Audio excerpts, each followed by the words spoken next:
then you don't know our people. How many are died today? They come out to Cutlass though. Hey! Jesus! How can they be siding with the police? How can they be siding with the police? What the hell? Lord of Jesus! Lord of Jesus! Lord of Jesus! See people they fall! Jesus Christ! Jesus! Not be police, this is a fan voice. Lord of Jesus! Fan voice then, you don't know our people. All right. So sad the situation there. And of course, like I said, when we finish with this particular, analysis or discuss, we'll bring you the reactions from people. So if we can, let me quickly take this message that I have on WhatsApp. First of all, someone sent a WhatsApp message. It's texting from Kogi State in Anyigba. Yes, and his name is Mr. Mali. He says, good day, TVM team. The incident in Delta State is so disheartened. The police officer who killed the young man without allowing the law to investigate the origin of the package picked should be dealt with without any form of mercy. Police have no rights to shoot a suspect whom have already been subdued with handcuff. Okay, you can keep those messages coming through. There's a WhatsApp number on your screen as we speak. You can also send in the text message to the other number as well. And of course, drop your comments on any of the digital platform you are seeing on your screen, especially on our YouTube page. And of course, our Facebook page as well. You can as well drop those comments. So quickly, like I said, we'll take some other reactions now, if we can, if my producer is ready. All right, this one is coming in from Bill Keys. She says, what did I just watch? How do these guys sleep at night knowing fully well they killed someone unjustly? I pray justice is served. How can you just cut someone's life short just like that? Okay, really sad one coming in there. And of course, a good question that this person raised also. All right, let's take another one coming from OX_Chronicom, saying, or replying to, by the way, the video that was posted by Harrison Bills. Penalty should be the same death sentence.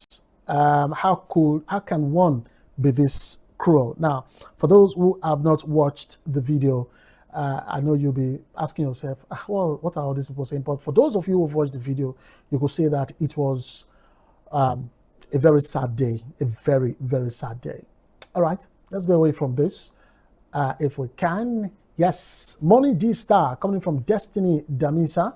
It says the SARS, yes, I was going to talk about this. It says the SARS that was disbanded by Buhari never really ended. They have entered the normal police. They are, okay, let me just help rephrase. They are the normal police officers, and they continue their assaults and force and extortion and just kept going with it.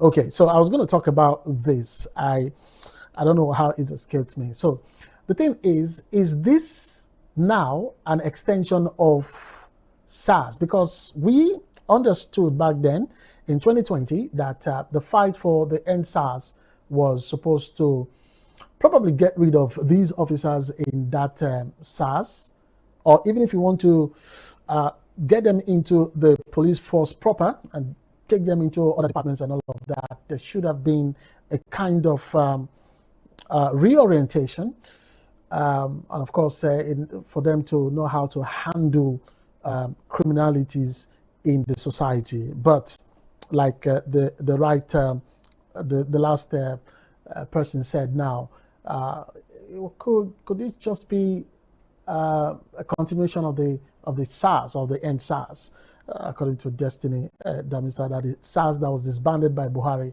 never really ended. I don't know. I think I agree so much with Damisa. All right, let's take another comment, all coming from X, by the way. Danny, I am just a mud. Danny Modo says, life is too cheap in Nigeria. Security officers, bandits, terrorists, and kidnappers are kidnapping people in big numbers, and we all just move on like it is normal. The everyday risk is silently destroying people's mental health. We need that one leader who would change the course of this nation. Well, I don't know what you mean by life is too cheap in Nigeria. Probably you're referring to how people are being killed, recklessly in the country. Now,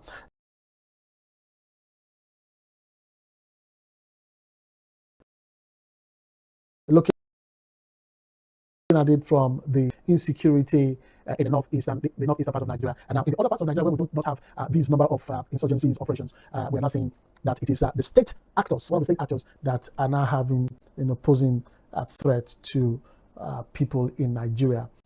All right, let's go away from Danny Modo now.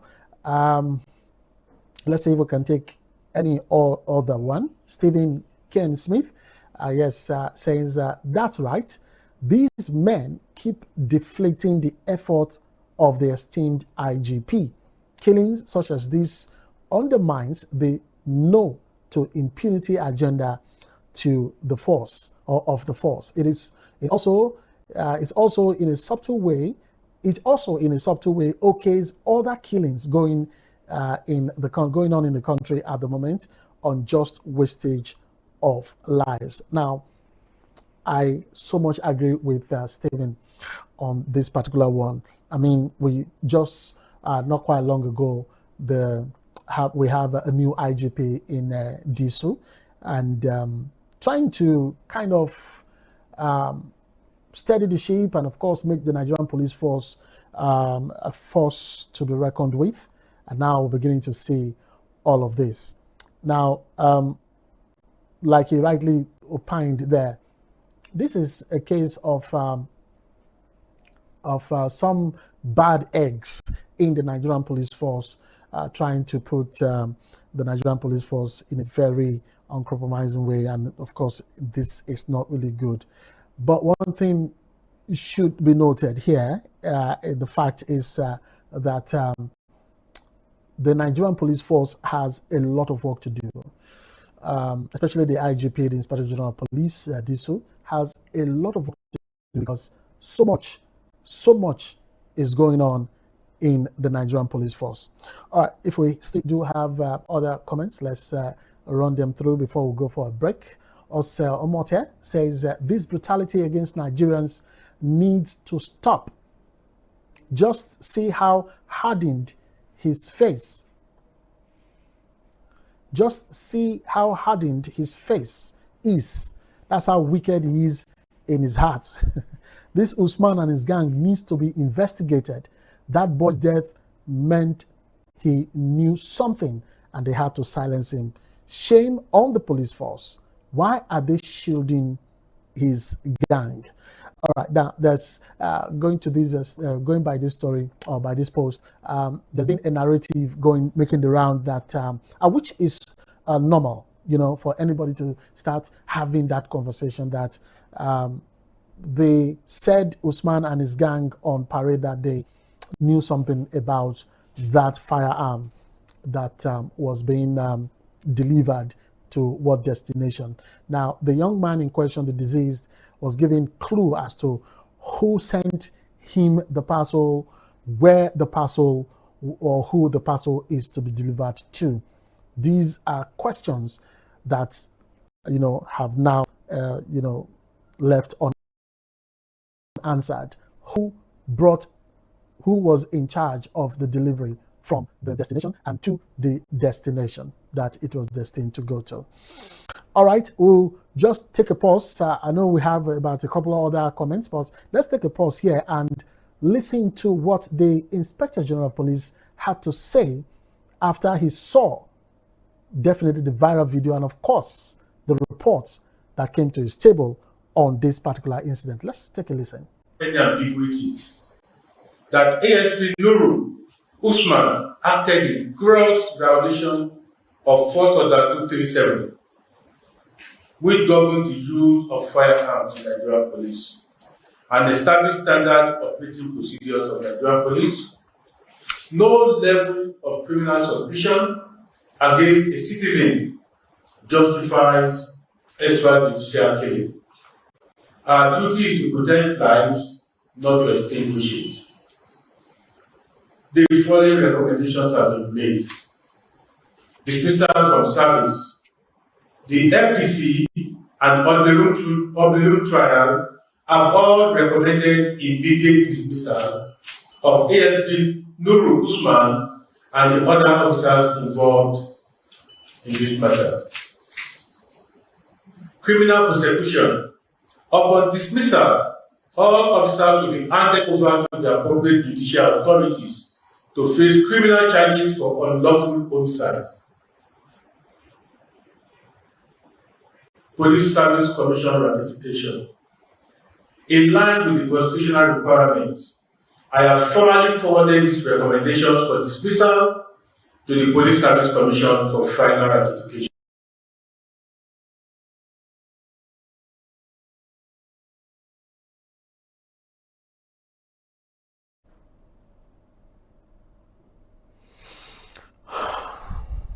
Yeah, I had to take that deep breath, you know. That's the...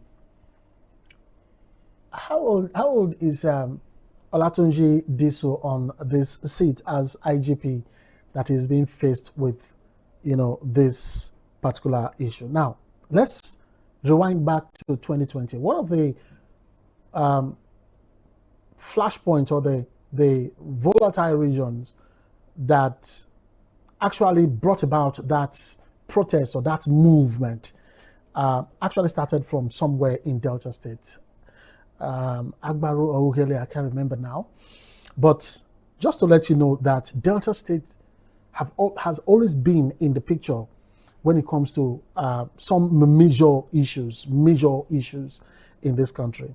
That 2020, like I said, it was the killing of a couple of young men that also escalated the EndSARS protest, taking it to a different dimension where we had almost nationwide lockdown or shut down.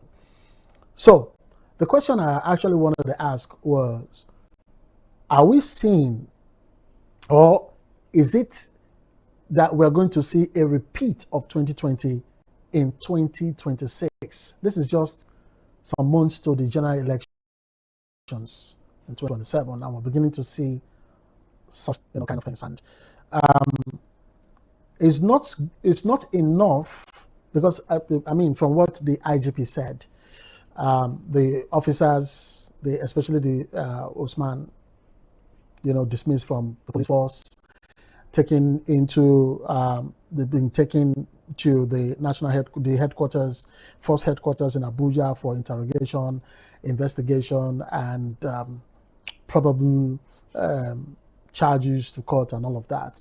But in all of this, where is, because it's not the first time we are seeing or experiencing, or hearing about extrajudicial killings by the police. What has happened? Has whatever happened to the police officers, have there been changes? The answer is no, because if there have been changes, this wouldn't have happened. I mean, you subdued a young man. I read out the, what's it called now? The rules of engagement, how police officers go about firearms, what should not be done by the police officers, I read all of them, and you could see a very clear indication of where the police are supposed to carry out those rules and regulations that these said people ignored. They ignored their own rules of engagement. They ignored their own rules. That's what we saw. Because when his gun was failing, the other officers, his colleagues, were assisting him. So they all knew what they were doing. That's why I said, do not blame anyone that wants to go with the narrative of saying these officers knew about that gun, because one of the people that responded via X, said something in that light. Like I said, don't blame anyone who has that kind of conversation, that these officers knew where this gun came from and where this gun was going. Don't blame anyone. Because the proper thing to do for a police officer was, when this kind of thing happens, you're supposed to investigate. Young man, how did you come about this? And he was saying, I'm just a delivery man. I got this from someone. Who is the person? Take us to the person. And who, before they go and check on who delivered that stuff, let's go and pick up the person that this package is being delivered to. Then from there, we go and the person who sent the goods. Now, this is what a proper investigation should have done. But in the glaring eyes of the public, they silenced this young man. They killed him. And so the question, like I said, I asked earlier on, who is the sender of that particular package and who is the receiver of that particular package? We don't know. All right. If we still have a couple of comments, let's still run them through before we go on a break. Like I told you, we have 2 segments. And yes, we also have this one coming in from Felix. And it says it only takes an animal to act the way the police officer reacted. Check what the man can do to you if he finds you at a checkpoint at night with valuables. In time, the NPF, as the Nigerian Police Force, conduct psychological tests of their men, because no society can function with these kind of men in their institutions. I wouldn't agree more on this. I mean, they've got to go through another test. And just to let you know, I think the Nigerian Police Force is now filled with dirty officers. Let me not go beyond the way I want to go.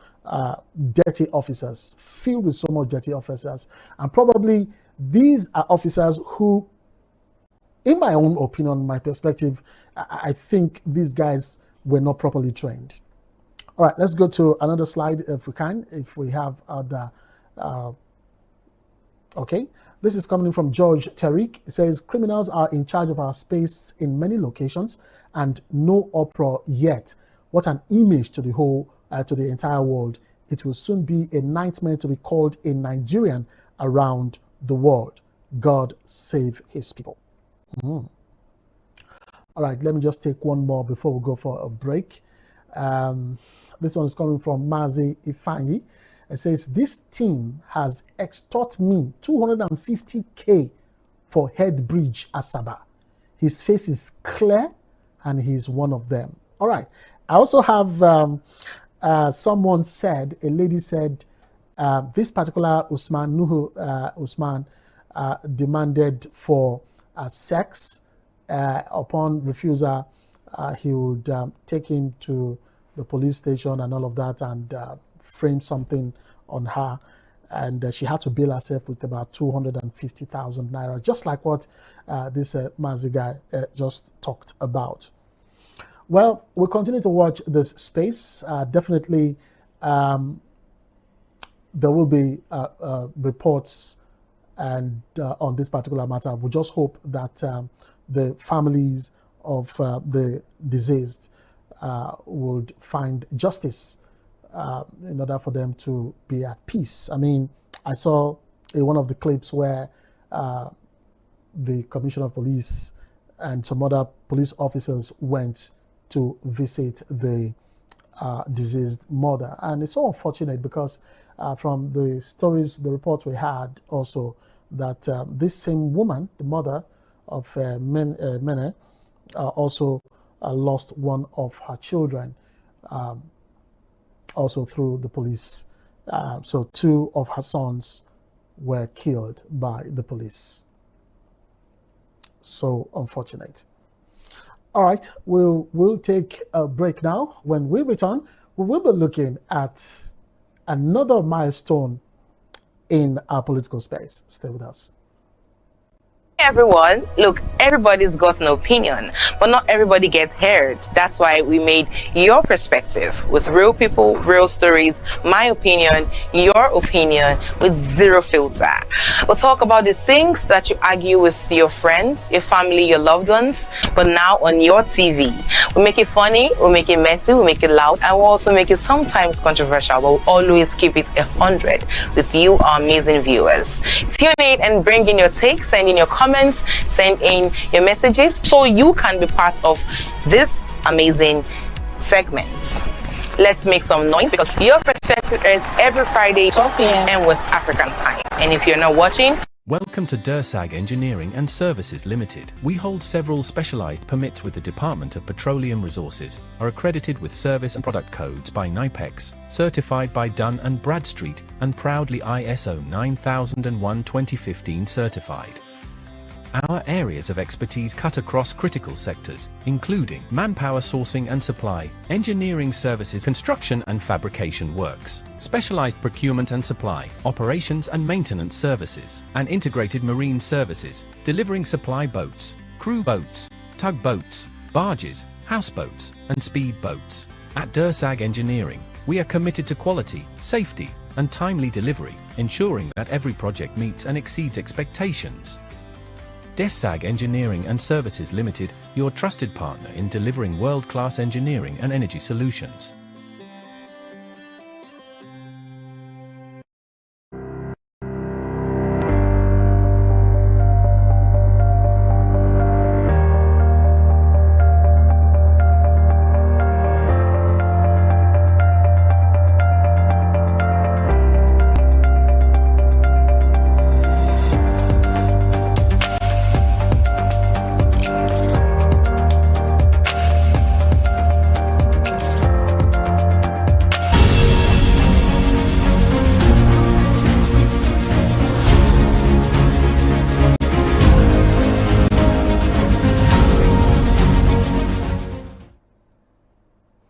Welcome back from that break. And of course, this is Your Perspective, where we talk about anything and about everything that's are happening around us. And of course, to have your take on anything we talk about here. And you can do us all the favors by going to our digital platforms to express your opinions on any of the topics that are being treated here. And of course, the first segment we talked about the extrajudicial killing of a certain young man in Delta State, Mene Ogidi, and you can have your thought, your perspective on our digital platform. And yes, you can see our digital platforms, displayed on the screen. You can also reach us via the numbers on your screen, the WhatsApp number, of which I had a couple of messages which I read out earlier on. And of course, you can also send a text message via the other number also displayed on your screen.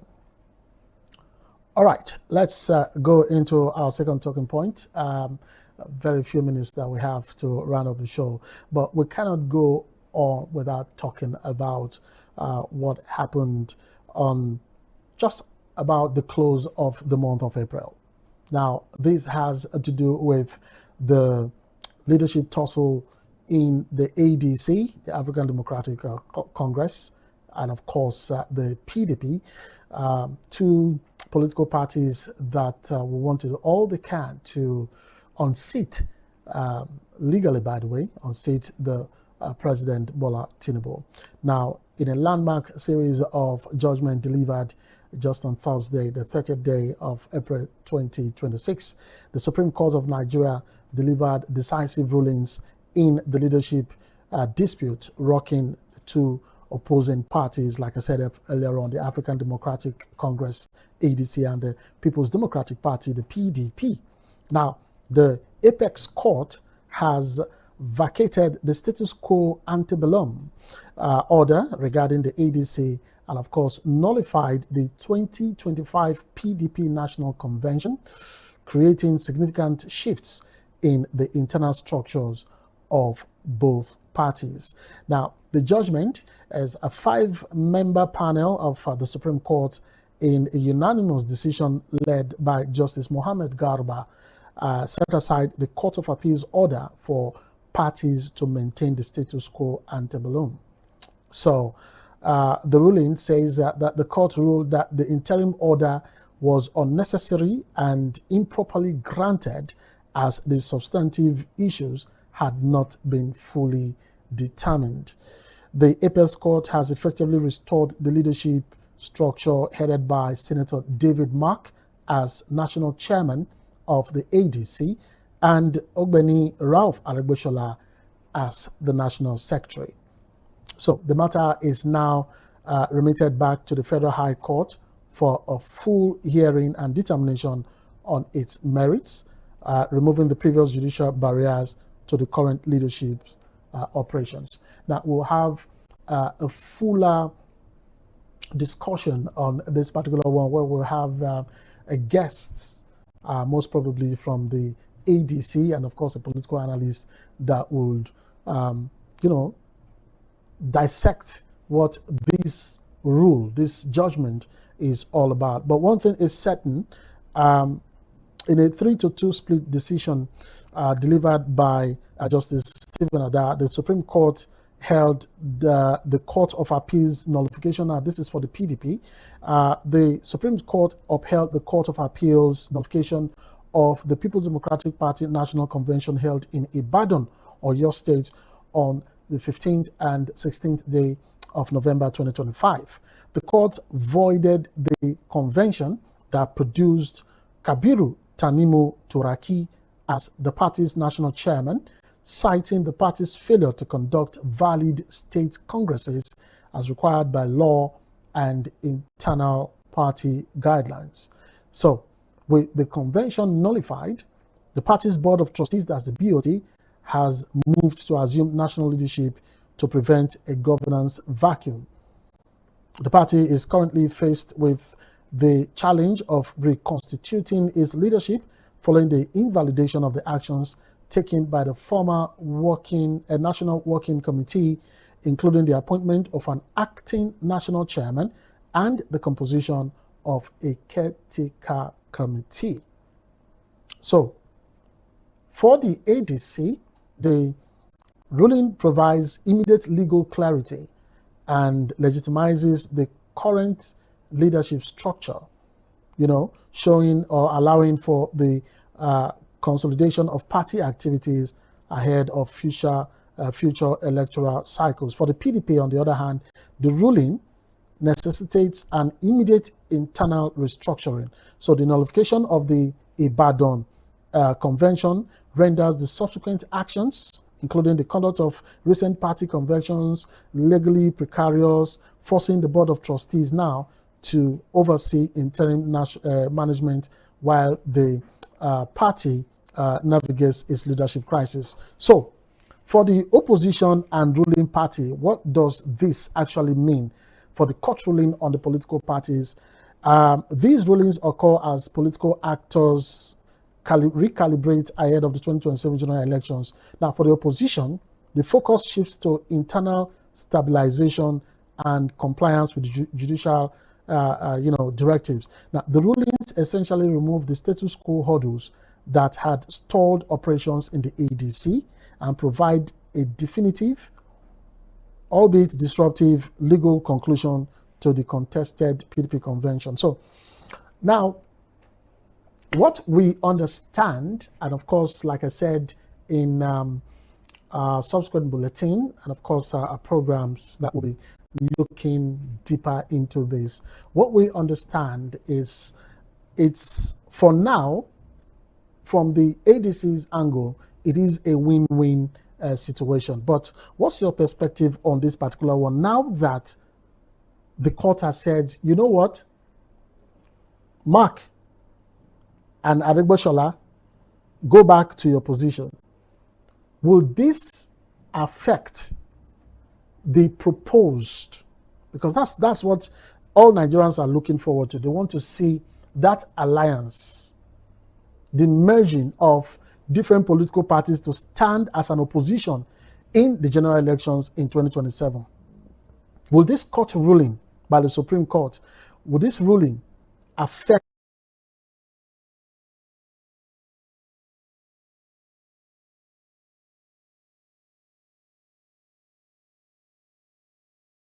always drop your comment on this particular topic. And on the other hand, yes, you can drop your comments on any of our digital platforms there, and of course on WhatsApp and via text message with the numbers you're seeing on the screen. And then another thing we'll have to look at, because I will give my own perspective on this particular issue, but another thing we have to look at is now the ruling party, who will now be looking at these rulings and be saying, I thought these oppositions will have a divided house going into the election proper.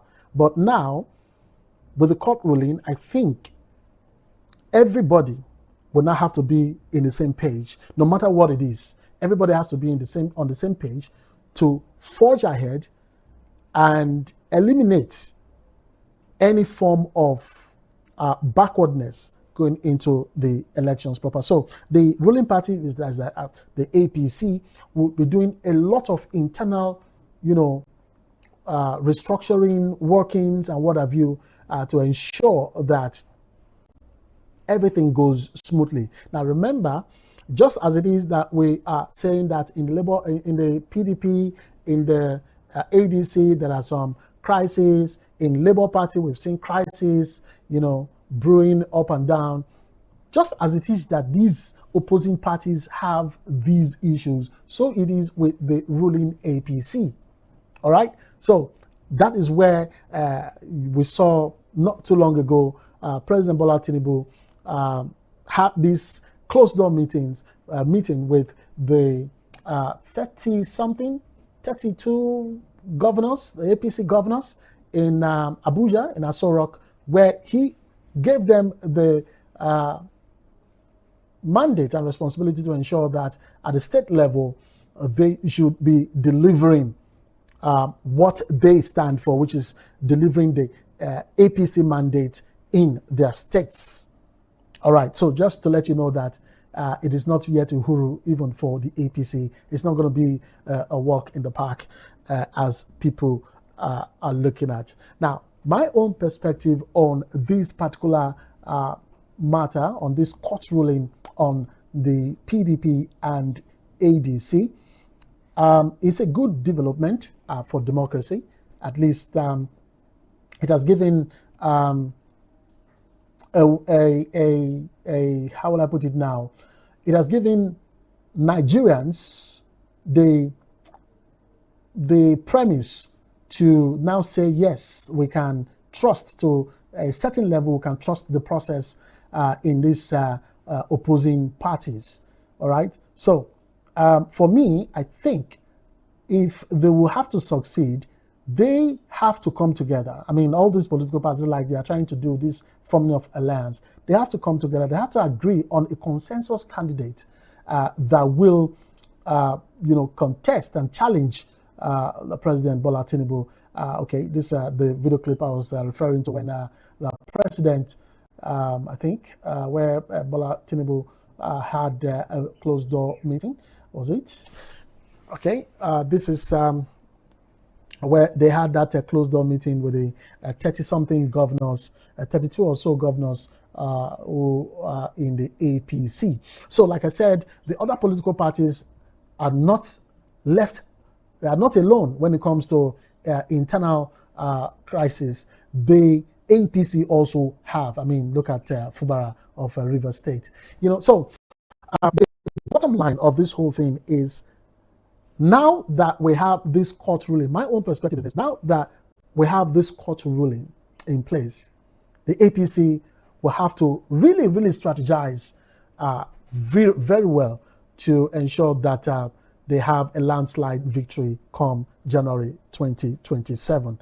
If not, like one of our guests said on our TVM Express show, I think that was on Tuesday, he said, if the alliance, the proposed alliance that they are talking about would work, then it has to be Peter Obi as the flag bearer, as the presidential candidate, and you have any other person, especially for Kwankwaso, to be his vice, and that will give them a good stand going into the election against the sitting government. Anything less of that is a stroll back to Aso Rock by President Bola Tinubu, and I agree 100% with that particular one. All right, I think we have to draw the curtains for your perspective today. Just a reminder, we talked about the extrajudicial killing in Delta State. I'm also hearing, I'll go and investigate that one later. I'm also hearing that there has been another extrajudicial killing also in Delta State. I don't know why this is so common in Delta State.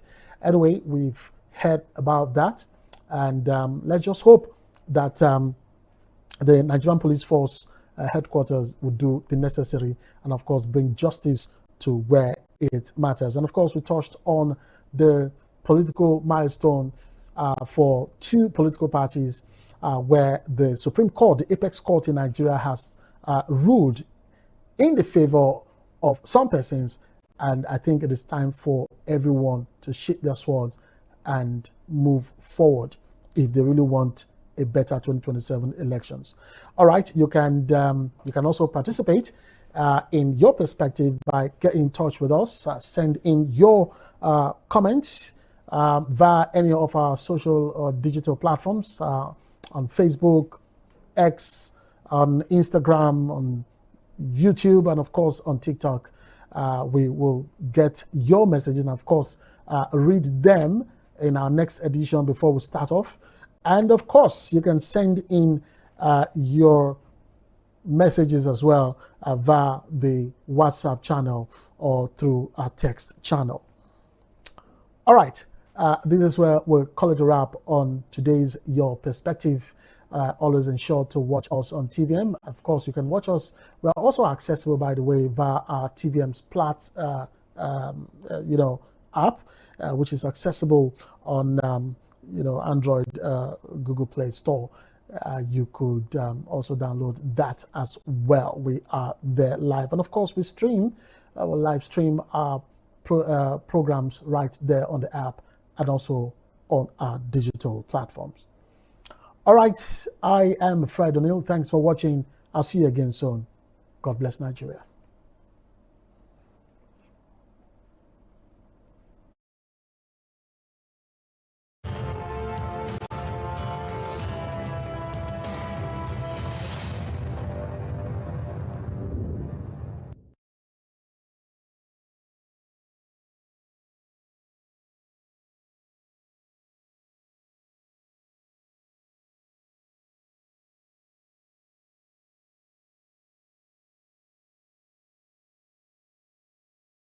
This is TVM.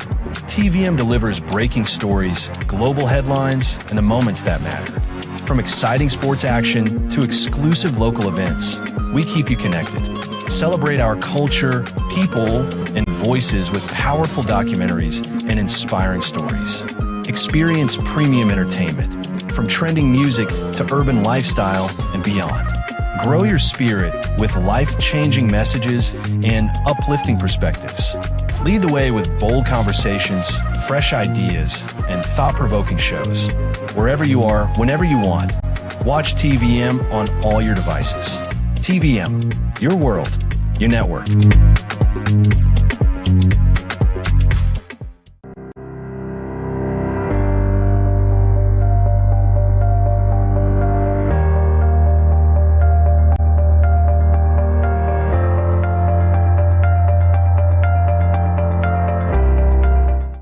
Can you introduce yourself and tell us a bit of your background into software development?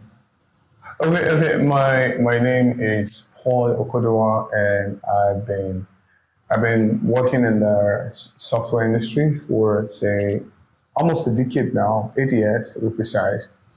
And so it was, my introduction into tech was not so straightforward. It wasn't so straightforward. So I started from customer service all the way to customer success, and then I moved to content writing.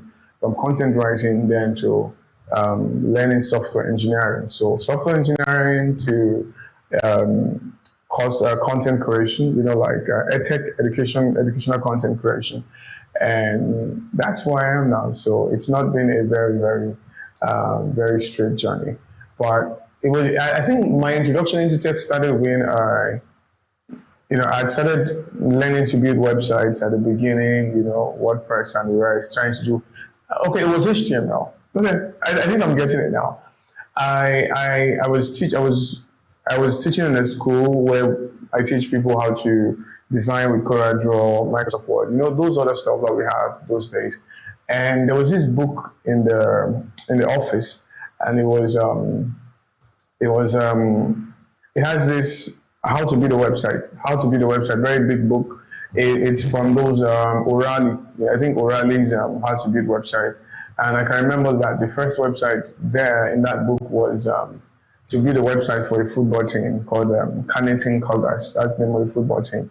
And so I was following it bit by bit, just going through the HTML bit by bit. And I kind of really got interested because it was very easy to just translate what's inside the book all the way to the PC.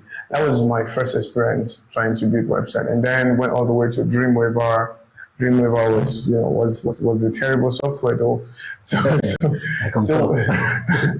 went all the way to Dreamweaver, and then it was from Dreamweaver, just kept on learning, and then YouTube became very popular, and jumped into YouTube and started learning as much as I could. But it was, for the job part of it, it was majorly from customer success. So I didn't just go all the way to website, because I really did not know anything. I had the knowledge, but I really did not know how to put it into use. But I was doing customer success for a tech company. So that's how we just kept on going. What was that inspiration from customer success down to software development? Now you're into content creation. Although I don't like using the word content creation as a job description, because even if you are creating content, you are creating content about what you do. So what you do is the job. Okay. So what was your inspiration towards all through this journey, from one point to the next point? What inspired you to move and get to that point? Okay, so the first time I was building a website, very cheap website, then I got that job as a customer success guy. So I was paid 35,000 a month, and you can imagine how lean that was. Mm-hmm. So I was paid 40,000, and then there was tax. There was not tax, it was insurance, I guess.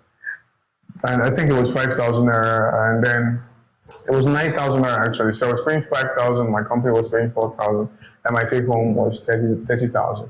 But the guys those who were building software, they were earning way, way more than I was. So I was the one involved in scouting the customer, making sure the customer come do business with us. But I was earning very, very low, very, very little. And but aside the fact that I was earning little, I'm somebody who's very, very interested in being the one who's at the top and not the one who's below. So I knew that the easiest way for me to do that would be to build software personally, to move all the way from customer service and build software, even though that doesn't seem like the right thing to do in 2025 right now. But what I did was I was taking time to, upskill myself and sell my services outside what I was doing for the company. So I was doing customer success. I had things like templates on how to close deals. I had contract draft. So I had access to all the things that was used in that particular company I was working for. So what I did was that I started to freelance on the side. Not trying to build software they did, because I really did not know the technology they were using. I didn't add up now. I'm not good at the technology, but I knew the technology they were using, but I'm not very good at it. So I started to freelance on the side. So I started with website development. That's what I started with, and just kept on going. And then website development, I was doing website development for Nigerians, right? But you know how Nigerians can be. Somebody says, I'm going to pay you 200,000, and that 200,000, you will use it to design heaven and earth for me. So I wasn't so comfortable with kind of relationship I was having with Nigerians. So I thought, what would be the easiest thing for me to do for people outside? So I realized that probably my decision then, probably if I had continued web design, I would have been able to take it outside. But my decision then was that I was going to begin to build software, build web software, apps, internal tools, external tools for people outside the country. And that's just basically how I just started, building all of that. So when I say I'm a content creator, maybe that's the wrong word to use because I don't create content that makes people happy and all that stuff. So I would say that I'm a teacher. So I teach, I teach software development. Tech education. I teach software development online. That's what I do. So I don't really entertain anybody. In fact, if you're looking forward to be entertained, you won't really watch my content. You won't. Now, down to the tech, because I understand that there are careers or skills or businesses that thrive in the right ecosystem, right?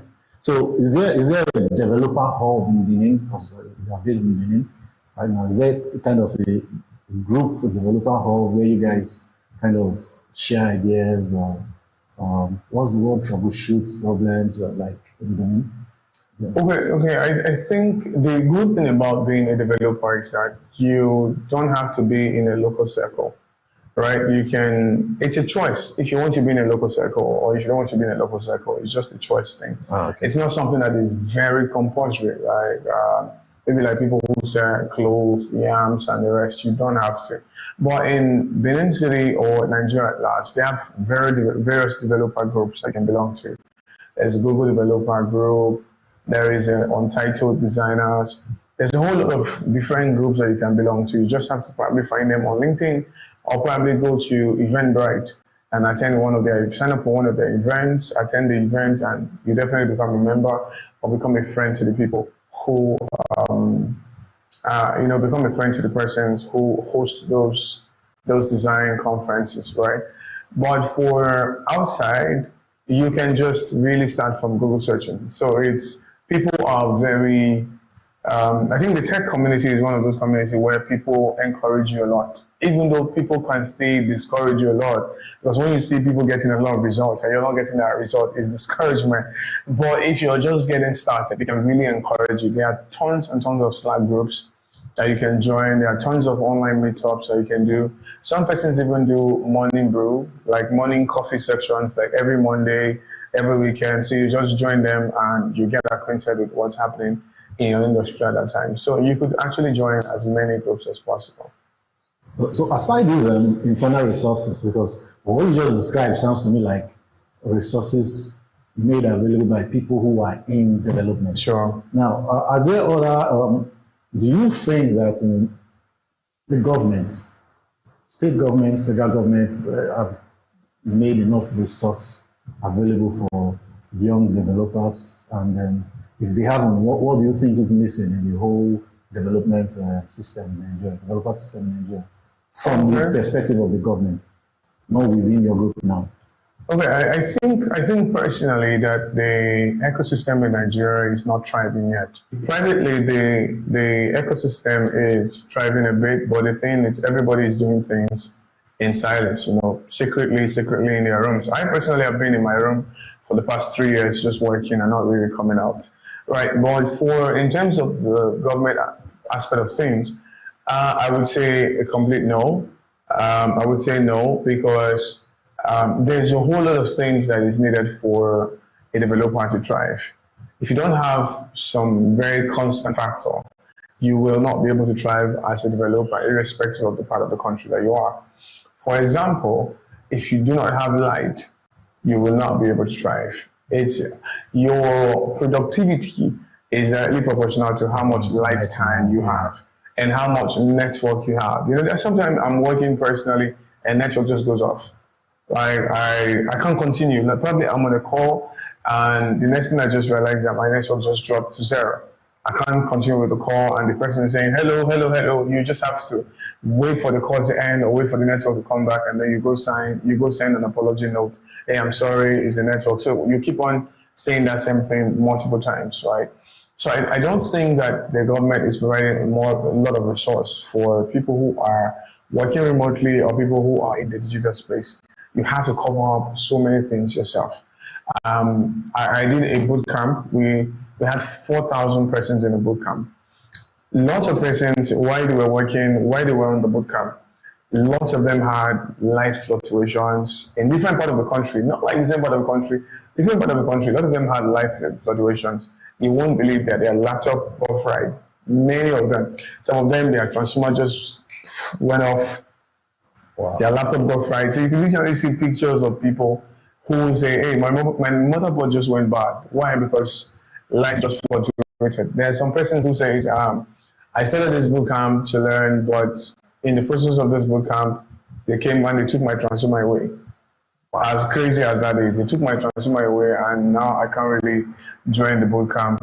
You know, so I think there have to be adequate resources put together for people who are working remotely or who are building application, from security to light to even credit facility for you to acquire gadgets. Naira is not doing so well in the market. I remember when I started, say like 8 years ago, you could actually get a brand new PC for 90,000. That's how much I got my first brand new PC, 90,000. But now, if you want to get a brand new PC, you should be thinking like maybe 2.5 million. Exactly. So if you are a developer, irrespective of how good you are, there are some things that you will not be able to do if you do not have a very good PC that you want to use, right? So I think credit line will be a very good thing for the government to do. You borrowing money to get gadgets at 36%, it's a very, very terrible deal. At DSAG Engineering and Services, we anticipate, manage, and deliver. Since 2000, we have been a leading EPC company, ensuring customer satisfaction through quality service and timely delivery. With integrity, proficiency, and innovation at our core, we provide world-class solutions tailored to your needs. From engineering designs and construction to procurement, manpower outsourcing, and maritime supplies, DSAG delivers excellence. Partner with us today. Visit www.dsag.net or call +23 4807 254 8724. DSAG Engineering and Services. Anticipate, manage, deliver. Welcome back to the concluding part of this conversation. And before we went on that short break, Engineer Poye was telling us about the difficulties or what the government can do to make it easier. And I tend to agree with him because, you know, these days, the tech and media space are kind of an outlet for young people to make a living. We don't have people vying for conventional jobs anymore. People are leaning inwards towards developing their skill and making money out of it. I for one, I can attest to the fact that it costs a whole lot of money to get power for production purposes for a day, to get data for a day. So it's actually crazy, you know, to spend 15,000 to 20,000 naira a day just for fuel to power them, because there was no national power. And meanwhile, you still pay for those. And there was one other thing too that I would like to chip into. There was also the difficulty in payments. Yeah, it's one thing I've noticed. I will go through a lot in this country. Yeah. You want to buy something online outside the country, you go through hell to pay your money. It's not like you want to take somebody's money.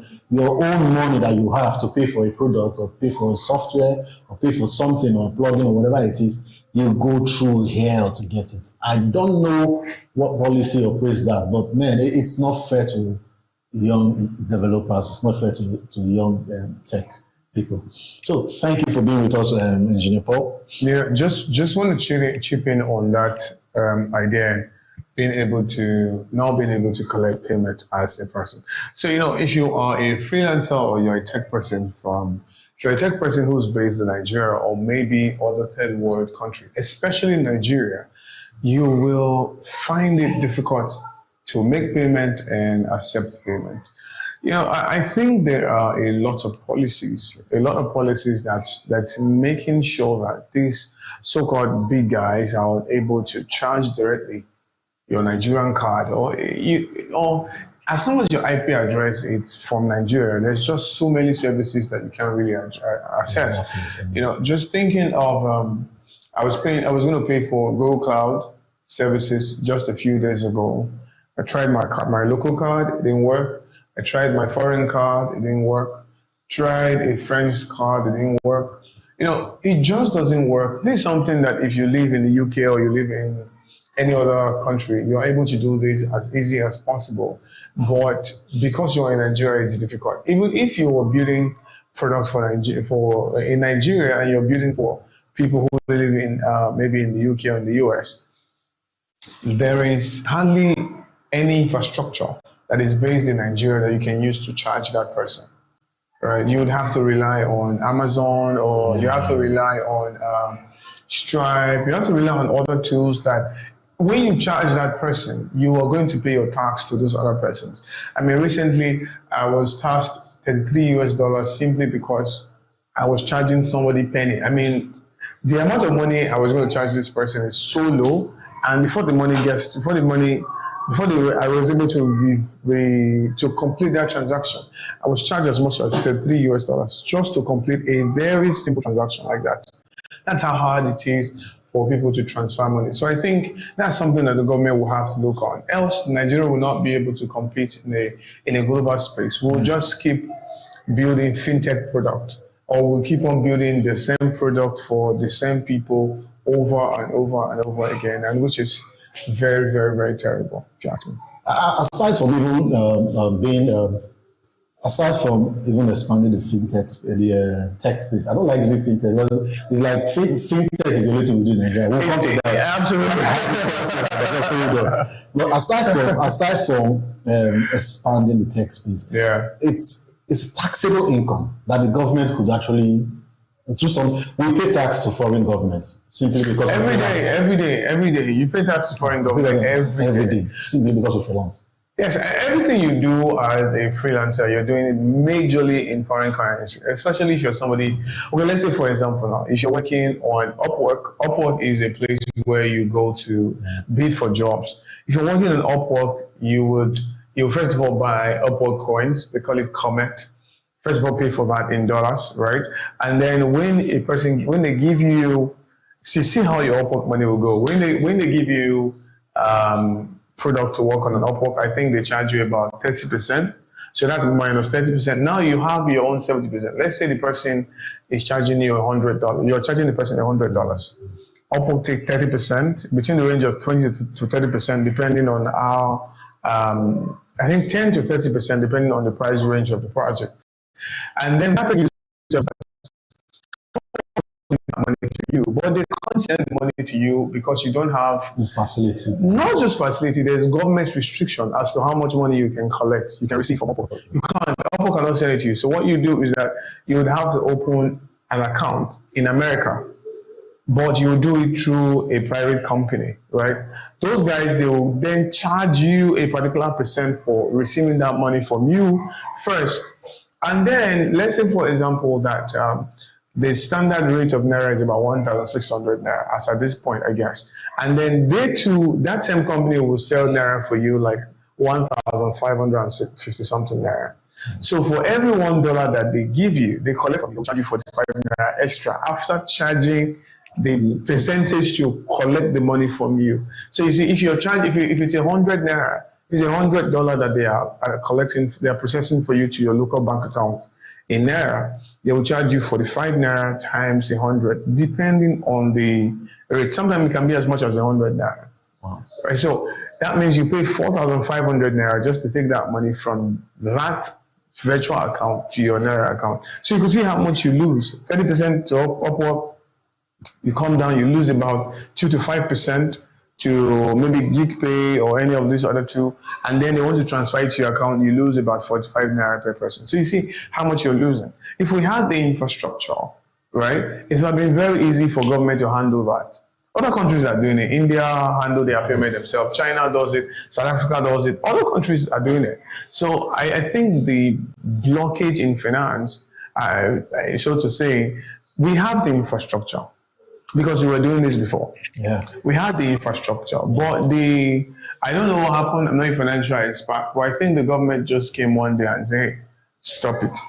I have my theories. I don't want to say it here because this is not the platform for it. But I have my theory. There's something I believe is the reason why, because I do pay. I remember when AliExpress was kind of getting traction. Yeah, you pay with your normal Naira card. I pay with my normal Naira. I used to card. pay with FCMB myself. I buy stuff from AliExpress and resell in Nigeria. All of a sudden, one government came and said, no, I don't know why. They would give you reasons for money laundering or whatever. But my thinking is you do not throw away the baby with the bathwater. Yeah, you do not stop 200 million people from receiving money from America simply because a few of them will do money laundering. 200 persons are into money laundering, right? You know, I went to, do you know the funny thing, Lawrence? The funny thing here is, because of this issue, I went to FCMB to go open a domiciliary account because they said, okay, it's a domiciliary account, it's fine. Then I happened to have courses on Skillshare. And that first time I made some money on Skillshare and it was about 72, about 100 and something US dollars like that. In order for me to, I made about 100 and something dollars. So I wanted to collect the money. I put my FCMB DOM account as the account that you send the money to. Normally, it ought to get to you as dollars, right? You know what happened? To get that money from Skillshare here, right, they had charged me about $49 already. Wow. I'm telling you, just to get the money from Skillshare's account to this account, they said 50, but they say they're actually one. They charged me $49 US. And then when that money came, you won't believe the rest. It came as Naira. Oh. FCMB said they had it was a mistake or something. Oh. They said FCMB converted the money to Naira for me by themselves, right? And I had to wonder, do you know how much it got to me? From $100 and something. Do you know how much it got to me? 24,000 Naira. That's how much got to me. So that's how crazy. That's how crazy the policy can be. Less than $30. That's less than $30. Yeah. That's how crazy the policy can be. Wow. That's how much got to me. And I think at that time dollar was about 700 or something Naira. That's what got to me from changing about 130 something US dollars and sending it to Nigeria. What got to me was that price. And funny, I had to go to the bank itself to go and make sure this thing worked. FCMB said, we forgot, oh my God, we changed it. They changed it for me. They changed this thing for me.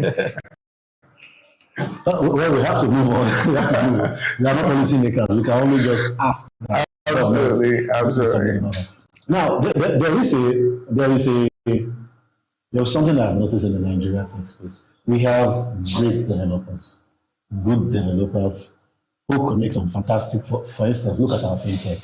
Like our fintech is one of the most robust out there. We do mobile payments easily.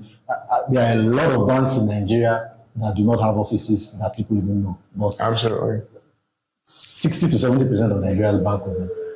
Why have we not been able to translate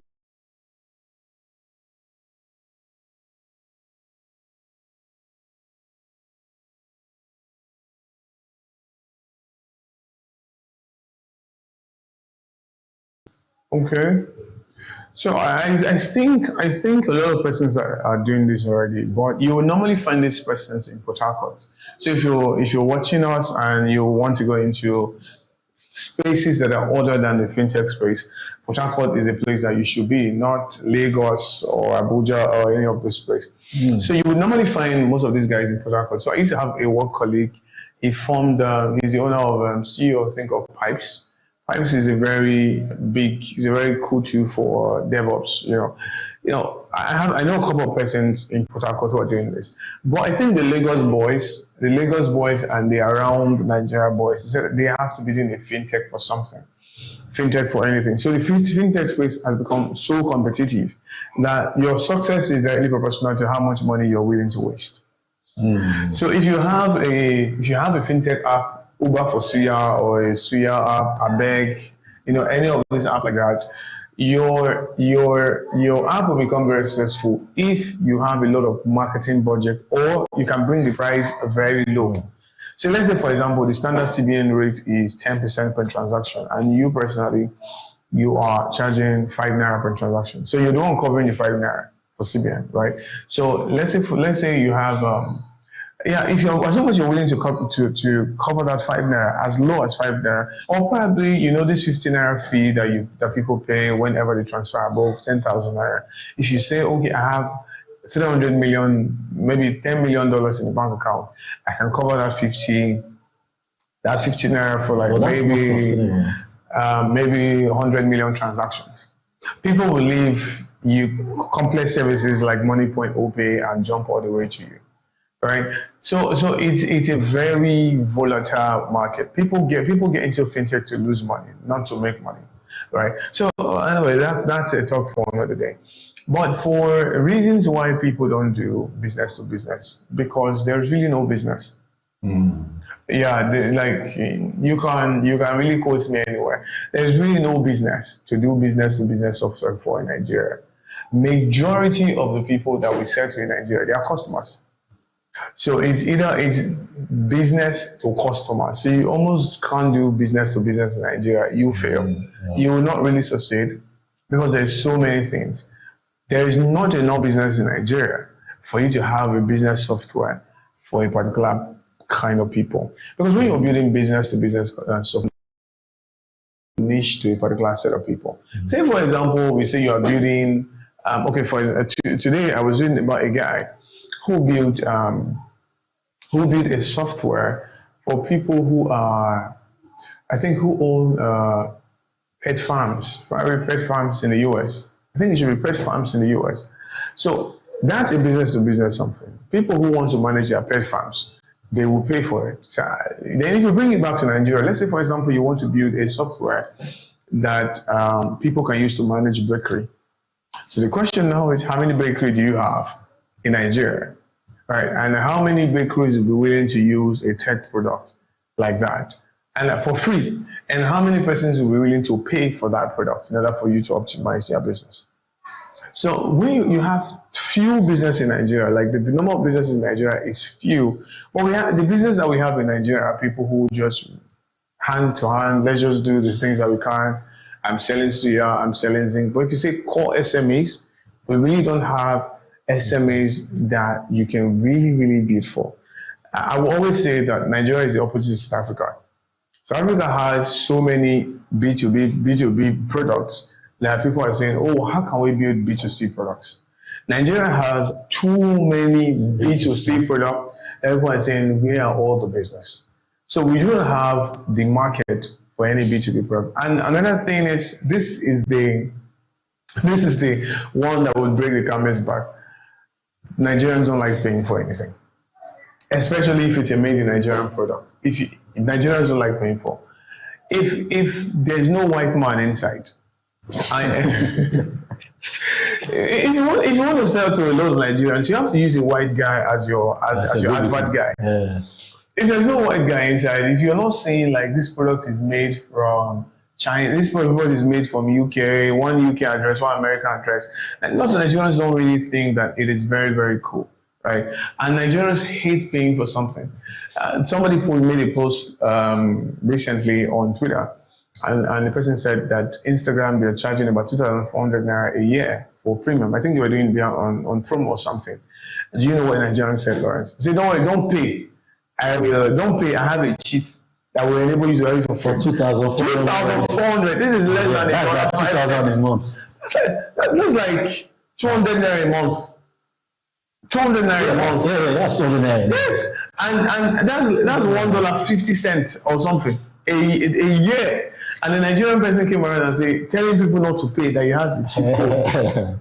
Yeah. So talk less of you're building a B2B software and with all the cloud infrastructure, everything that you want to do, and so you're charging. So I think what Nigerians should do, if you're a software developer, I think what you should do is that you should build for outside the country. Wow. Just build for outside the country. The Nigerian market itself is not ready for business to business software. I remember when MoneyPoint came. I think they were not MoneyPoint before. They were another name. They were providing infrastructure for banks, for FCMB, all these other banks. That's what they were doing. And their infrastructure was helping the banks make a whole lot of money, right? And the banks, they were not fulfilling their own side of the bargain the way they should. So what they did was they called out two guys and said, okay, I think we can deploy this infrastructure ourselves. Since we're the owner of this infrastructure, I think we should create a product that will be able to use to deploy this infrastructure, we'll use our own infrastructure for another product. So they called out two guys, and those guys started researching on this product called MoneyPoint. So they started in Lagos, a very small catchment area in Lagos. They produced the POS and they were going to collect feedback, right?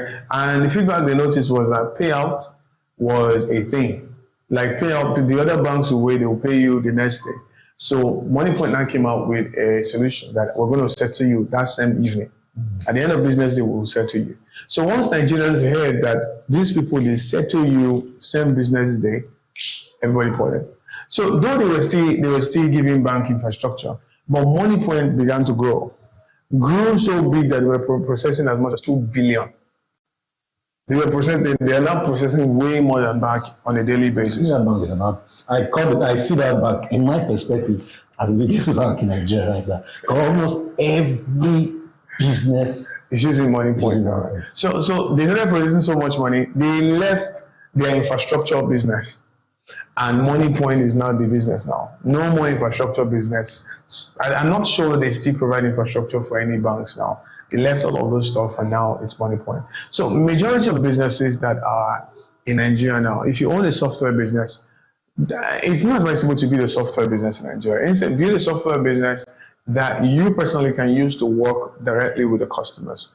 That's how you make money. Else you're just going to be there, you're not going to make money. So meaning before there has to be a cultural mentality shift. Absolutely. Before you can build anything B2B, there have to be a culture shift that everybody likes to pay for what they consume. Like we have to be a country where we understand there's no free me everywhere. Let me play the devil's advocate here. I'm not sure I would blame Nigerians totally because we have been burnt a lot of times for instance, power company now. Power company is one big example that burns us. We pay, like if you live in areas where you do what they call postpaid. Is it postpaid? Yeah, postpaid. You won't understand what that, like where you just pay a fixed amount a month. You just come and give you 35,000-40,000 naira bill a month. If you don't pay more than 80% of that, they disconnect you. And that has been the method from time. So you have, for instance, you could buy data. I'm not mentioning any network. You could buy data. There is one very notorious one that gives a lot of cheap data that doesn't work. You buy data and you struggle to use the data, it will not work. So I think there's a little bit of mistrust. I think there's mistrust. We don't even trust once foreigners bring. Then the Nigerian man that is like us, that has our same mind, will not trust that one. So, but the truth is, it's not always like that. Because in my mind, the way I see that, like if all this fintech, all these mobile banks in Nigeria are doing well, we should not struggle with software development in any other thing. No, Nigerians, believe me, I personally work for, I barely work with Nigerians, I work for people outside, and they don't really have any trouble with the software that I build. Nigerians build very, very good software. We build great software, very good software. We work for people all over the country. If you go on GitHub, I think Nigeria should be the country with the third highest GitHub Git commit in the world, not in Africa, I mean in the world. So we should be like, we have some of the best software developers in the world. So we work well, but I think the thing here is how Nigerians interpret value. Yeah. A lot of Nigerians don't interpret value the way people see it. For example, I'll take app design for an example. Somebody comes to you and say, hey Lawrence, I need you to build an app for me. And you say, okay, I'm going to build it. And say, how much? You say, okay, the guy says, I'm going to pay you $1 million. And you say, no, it's 10 million you have to pay. And then the guy says, and you say, no, I'm not going to pay. I'm not going to, I will not build it. And the person called me. You hear words like, it's not ordinary to sit down on the chair and be drawing something on the screen. Just to draw and give me, and that's what you are saying. That's all you are charging 1 million for. Or maybe you are a video editor and the person says, edit this thing for me. You say how much? Say, I'm going to bill you 300K to edit this 1 hour clip. And the person says, eh? So just to remove this bad part. Yeah. So I think because we are paid on a monthly basis, not on an hourly basis. Yeah, so we really don't understand what it means to sit on a chair to do stuff for 1 hour. I've been designing for almost 6-7 years.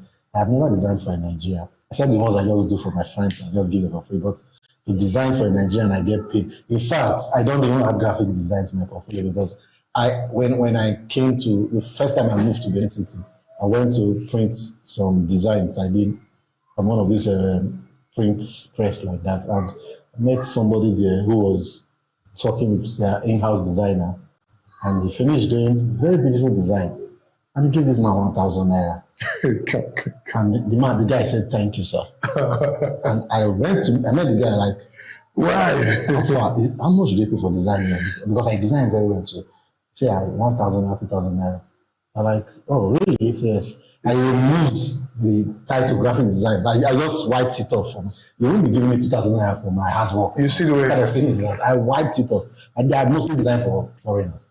So we have to be able to interpret what value means. Yeah. So because we really don't know how to interpret value and we do not understand what time, we don't understand the value for people and also value for time, even time as regards to our business. A Nigerian person will prefer to use a spreadsheet than to use a normal spreadsheet than to use Google Sheet or than to pay for Google Sheet. You just prefer to do it the hard way because you think, oh, I'm not sure I'm going to, I want to lose this kind of money. But we would have to be able to interpret loss and optimization. Because what all this software does is that they help you to optimize your business so you can focus on other things. But because of the way a lot of Nigerian businesses are built, they are not built for growth. They are built to just survive. So you can't be selling software to businesses that just want to survive. So, but you see the American businesses, a solopreneur can be running 3-4 businesses, right? Because he's automating them with software. And so if the person will say, okay, how much am I supposed to be paying a staff?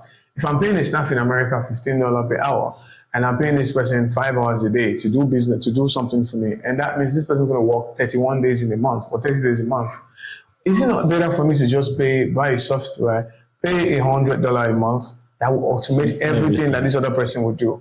So that means instead of paying 5 times 8 is about 40, 40 times 30 is about 1,200. Instead of paying $200 a month, it would be a lot better for me to pay $100 a month to a software that will optimize everything that person is supposed to do.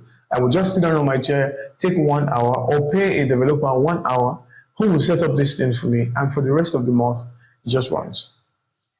Well, I hope we get to that. I hope we get to that point. I hope we get to that point because it's increasingly becoming, I won't want to use the word frustrating, it's painful to see. I know a lot of what softwares can do, particularly the influx of artificial intelligence that we have now.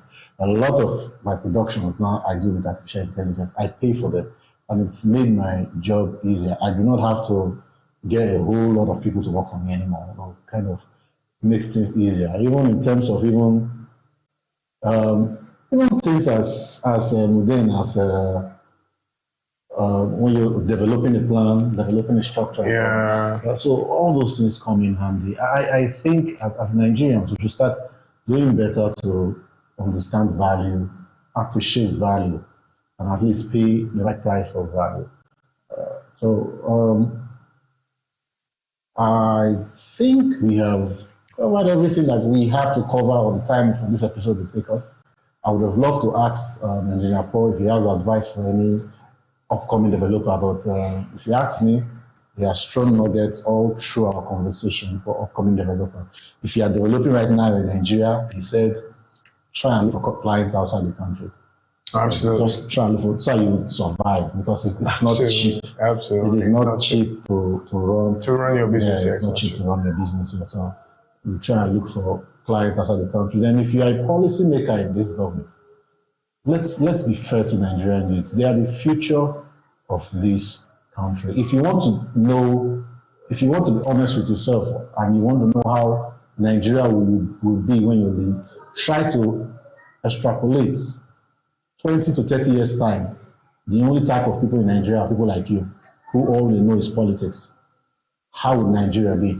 If 90% of Nigerians are politicians, how would the country be? So if you're a politician or a policymaker, think like that. Regardless of how beautiful politics is now, you still need the software developers. You still need the media technologists. You still need the bankers. You still need teachers. A lot of government schools now, that's the topic for Adiba, a lot of government schools now filled up with old teachers. And I keep asking myself, by the time all these people retire, who is going to be teaching? You still need teachers. You still need your drivers. You still need all these people. And if you keep making the environment uncomfortable for them, they start looking for resource outside. And before you know, they'll leave you alone in the country. Absolutely. So please, to our policymakers, let's try to make things easy for our Nigerian youths to better their life. So thank you very much, Mr. Paul. Welcome. I appreciate it. Me too. And if you want to understand what he meant by Nigerians can develop software, check out our TV app. He did that. Just go to the Play Store or the Apple Store, download the app. He did that. That was him. So thank you very much. It's a beautiful application.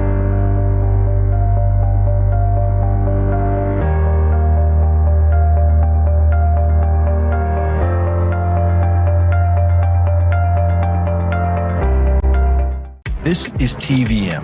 TVM delivers breaking stories, global headlines, and the moments that matter. From exciting sports action to exclusive local events, we keep you connected. Celebrate our culture, people, and voices with powerful documentaries and inspiring stories. Experience premium entertainment, from trending music to urban lifestyle and beyond. Grow your spirit with life-changing messages and uplifting perspectives. Lead the way with bold conversations, fresh ideas, and thought-provoking shows. Wherever you are, whenever you want, watch TVM on all your devices. TVM, your world, your network.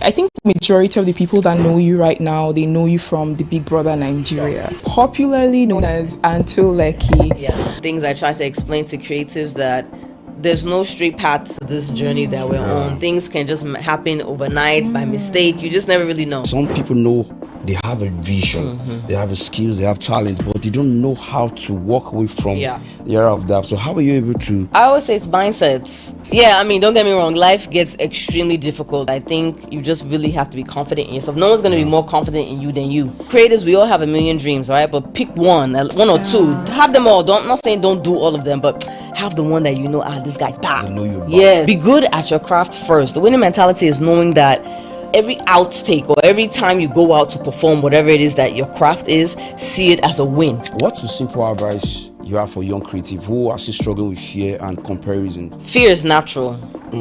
It's part of it. I don't think there's anyone, even all these billionaires, they took a risk, right? They did something very scary to move forward. So it's part, but you have to work through the fear. There's no other way, right? I think that the real advice to a creative is there is no other way. What are the plans that the government have to tackle this imagery thing? Something that we're primarily trying to do, especially with our Ministry of Arts, Culture and Creative Economy, is rebrand, like we said, tell these better stories. We're really trying to let people know that citizens have a large role to play in making this thing work. Everybody has a role to play in making Edo State work.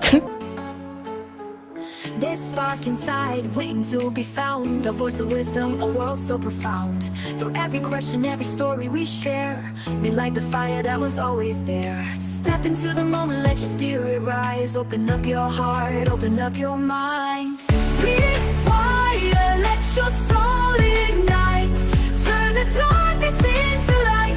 Every thought can change your way. A brand new life begins today. Rewire, the power's in your hands. Together we will take a stand. The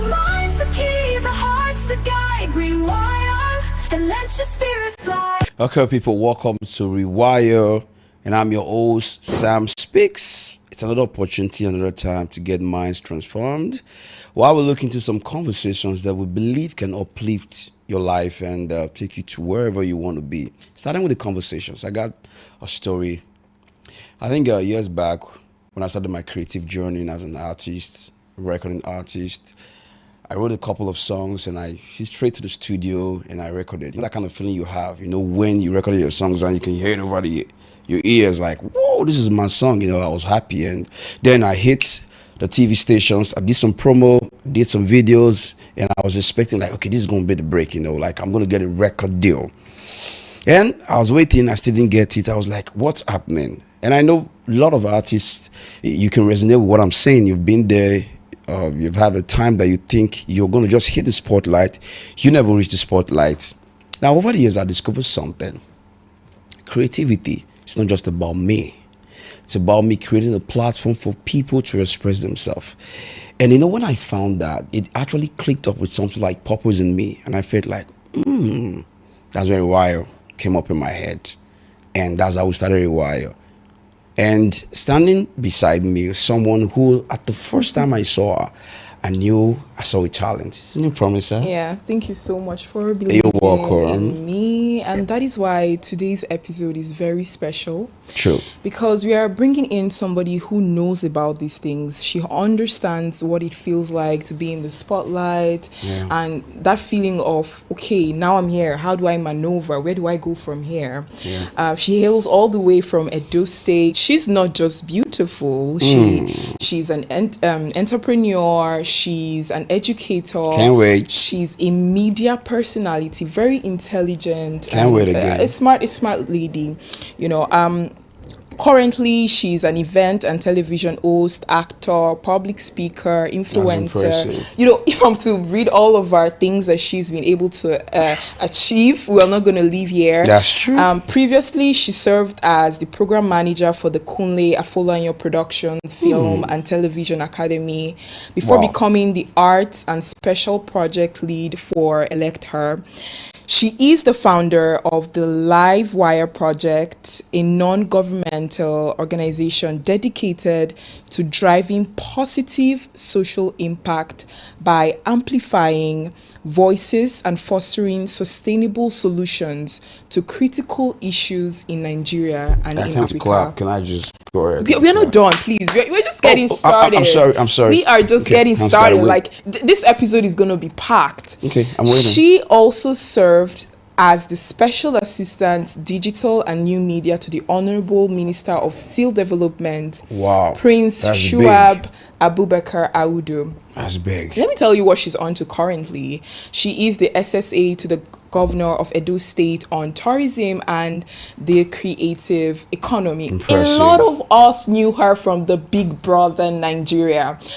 Africa, sorry. a lot of us knew her from the BBN house. That is what a lot of us watch. So yeah, we're excited. Her name is Dr. Munirat Antoinette, popularly known as Anto Lekki. Are you sure we're not going to stand up like a standing ovation at this point? Okay, she's telling me don't stand. Okay, she's okay. Be humble. All right. But let's put her on scale. That works, yeah. I'm clapping. This is Rewire. We are so excited to have you here. It's such an honor to have you. Thank you so much for honoring our invitation. Sure. So from what I read, it says your name is Dr. Munirat Antoinette. Yes. Okay, so I pronounced it rightly, yes, right? And popularly known as Anto Lekki. Yeah. I really loved you in the BBN season, and I think majority of the people that know you right now, they know you from the Big Brother Nigeria. Sure. But I believe that there was a story prior to that. There was a journey. So I'd really love you to take us through how it was for you, what led you to be in the spotlight afterward. Very interesting story. Okay. But to wrap it up or sum it up, I was born and raised in the U.S., all of my education in America, all the way to getting my 2 master's degrees. I started working in sports. My background is in sports administration, so everything was in sports. I was working for Gatorade. That's like the American version of Lucozade. Okay. I loved the work, but I didn't really love who I was working for, life. So interestingly enough, my eldest sister was born and raised in Nigeria, and she never was able to make it to America. So, as we got older, we became closer, and then she ended up having a daughter. And I always told myself that now that I'm older, I have my own coins, I can travel on my own, I want to be sure that I'm in my niece's life. So I started coming to Nigeria a little bit more often. And I was telling my sister these issues that I like my work, but I wasn't feeling like super fulfilled. So she said, why don't you just come and do NYSC? That year, my parents wanted me to do NYSC immediately after my first degree, but I was like, Nigeria, what's my business? What's happening? So then she said, why don't you just finally come and do it? Try it just 1 year. If you like it, if you don't like it, Yeah. I said, why not? So I did it. I came, I did my service. I actually completed my service. I didn't do like all those people that ghosting that do funny things. Yeah. I served in Lagos. Okay. I fully did my whole service season.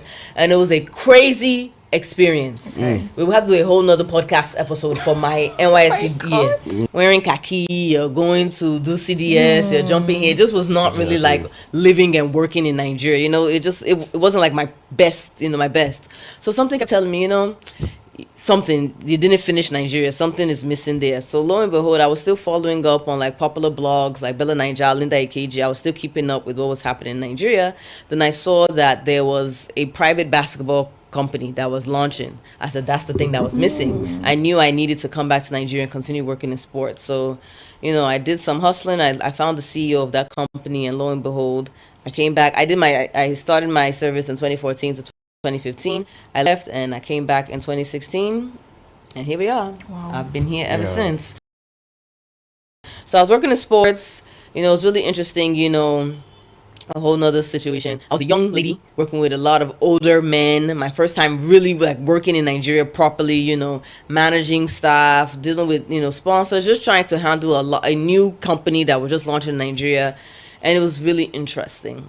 So after about 2 years, I said, okay, look, I either need to do something for myself, make my own name, branch out, or I'm going back to where I came from. I beg, make I no kill myself here. So I just was watching TV and I saw like the advert for Big Brother. I said, well, everybody likes this show. Once the people go there, they usually become popular. Or at least, they're able to be, they have some brand. Yeah, they come up with something, come up with a platform. I said, let me just try it out now. If it works, fine. If not, we'll come up with another plan. So I went there. And I got it. I made it. Yeah. So we went to, my season was the last season shot in South Africa. So we went to South Africa. We did the whole Big Brother thing, came out, and we've been pushing it ever since. So that's how we became a reality TV star and everything that has ensued since then. Yeah. Beautiful. So one thing led to another. Yeah, a lot of dominoes. Strange dominoes. Things that didn't add up, things that don't make any sense came to me. So I think that's kind of like the things I try to explain to creatives, that there's no straight path to this journey that we're on. Things can just happen overnight by mistake. You just never really know. So yeah, that's my creative journey. It was always per se, I was working in sports. Sports in America is highly entertaining. You have your halftime shows. You have the LeBron James. You have Steph Curry's. They are superstars on their own. Yeah. The way in Nigeria, you only see sportsmen as sportsmen. But abroad, sportsmen are superstars. Yeah. So I always had that entertainment media background, but now I'm the one in front. We love it. Absolutely. That's impressive. Okay, looking at the height you've been, it's really impressive, I must say. I know back then you had some doubts, some struggles. So how were you able to navigate during those times of your doubts and struggles? Because your story, it's a story that can actually inspire creatives. Because the thing is, some people know they have a vision, they have the skills, but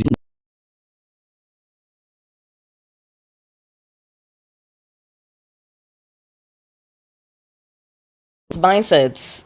Honestly, I don't really think there's much things that I can't overcome, to be honest. That's impressive. Yeah, don't get me wrong, life gets extremely difficult. Like, I literally left my easy peasy life of South Florida, beaches, amazing food, to come to Nigeria. So yes, I face a lot of challenges and struggles.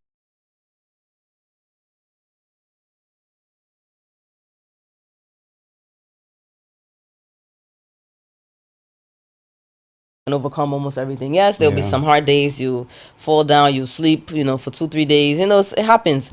But I really feel like I can make almost anything happen. Yeah. If I don't succeed at one thing, there's a million zillion other things out there to do. So I try not to get too bogged Yeah. down by things that are in my control. There's definitely things Yeah. out of my control, but the things in my control, I'll keep trying and keep pushing at it. And if I don't do well at this one, I probably have like a million businesses, just because anything I think I know how to do, I turn into a business.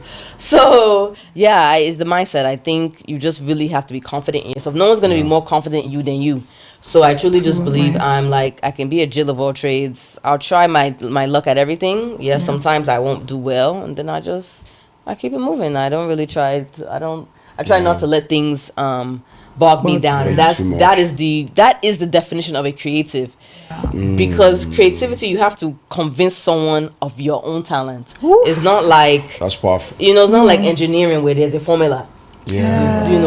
This, or all these things, oil and gas, it comes out and you sell it, there's formulas to many of these, you call them white collar jobs, but creativity is literally you persuading someone that you're the best. Exactly. You got to show up. Yeah, so those days you are going to have difficulty. Yeah. Sure. That is fact. Yeah. So you cannot call yourself a creative and think it's going to be easy. Or call yourself a creative and automatically think that people are going to like you. For example, let's look at someone like Charlie Poppy. I bring him up all the time, right? Because when he first started, everyone was like, what's this music? What are these people talking about? What are they saying? What are they singing? true. Who is this guy? Who is this boy? Someone that just got arrested. Exactly. There's nothing they didn't say about Charlie About Poppy. him, yeah. But we all know what happened last year. They don't remix the song into how many languages? Exactly. So it's just about convincing people of your value. So there will be days where people will say you're rubbish, you're nonsense. Okay, fine, whatever, who cares? And you find the ones that like. Everyone can't like you. If Yes, everyone's that's liking you, true. something's strange. Yeah. Something's not right. Absolutely. So just push through. Just literally push through. I think creatives have the hardest job because we know we have something, but to try and convince the next person is very It's difficult. very difficult. So anticipate failure. That is it. If you anticipate it, it won't hit you so hard when it finally happens. Yeah. That's resourceful. Yeah, I kind of like the way you said about the mentality thing. It's not just us having the talent, but creatives, you have to be able to show up. You have to be able to convict someone about it. Absolutely. When was it the time that you were no longer trying? Things were just working for you. That moment when that like anything I just touched, put my hands on, just turns to gold. When was the time that things started working out for you? That this was not a period that I'm just trying things, but things are just falling for me.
You can have all the rest. Obviously, we all need money, so we need many skills. Yes. So, but find one that you're really, really good at, and I think it'll make things a lot easier for you. Yeah.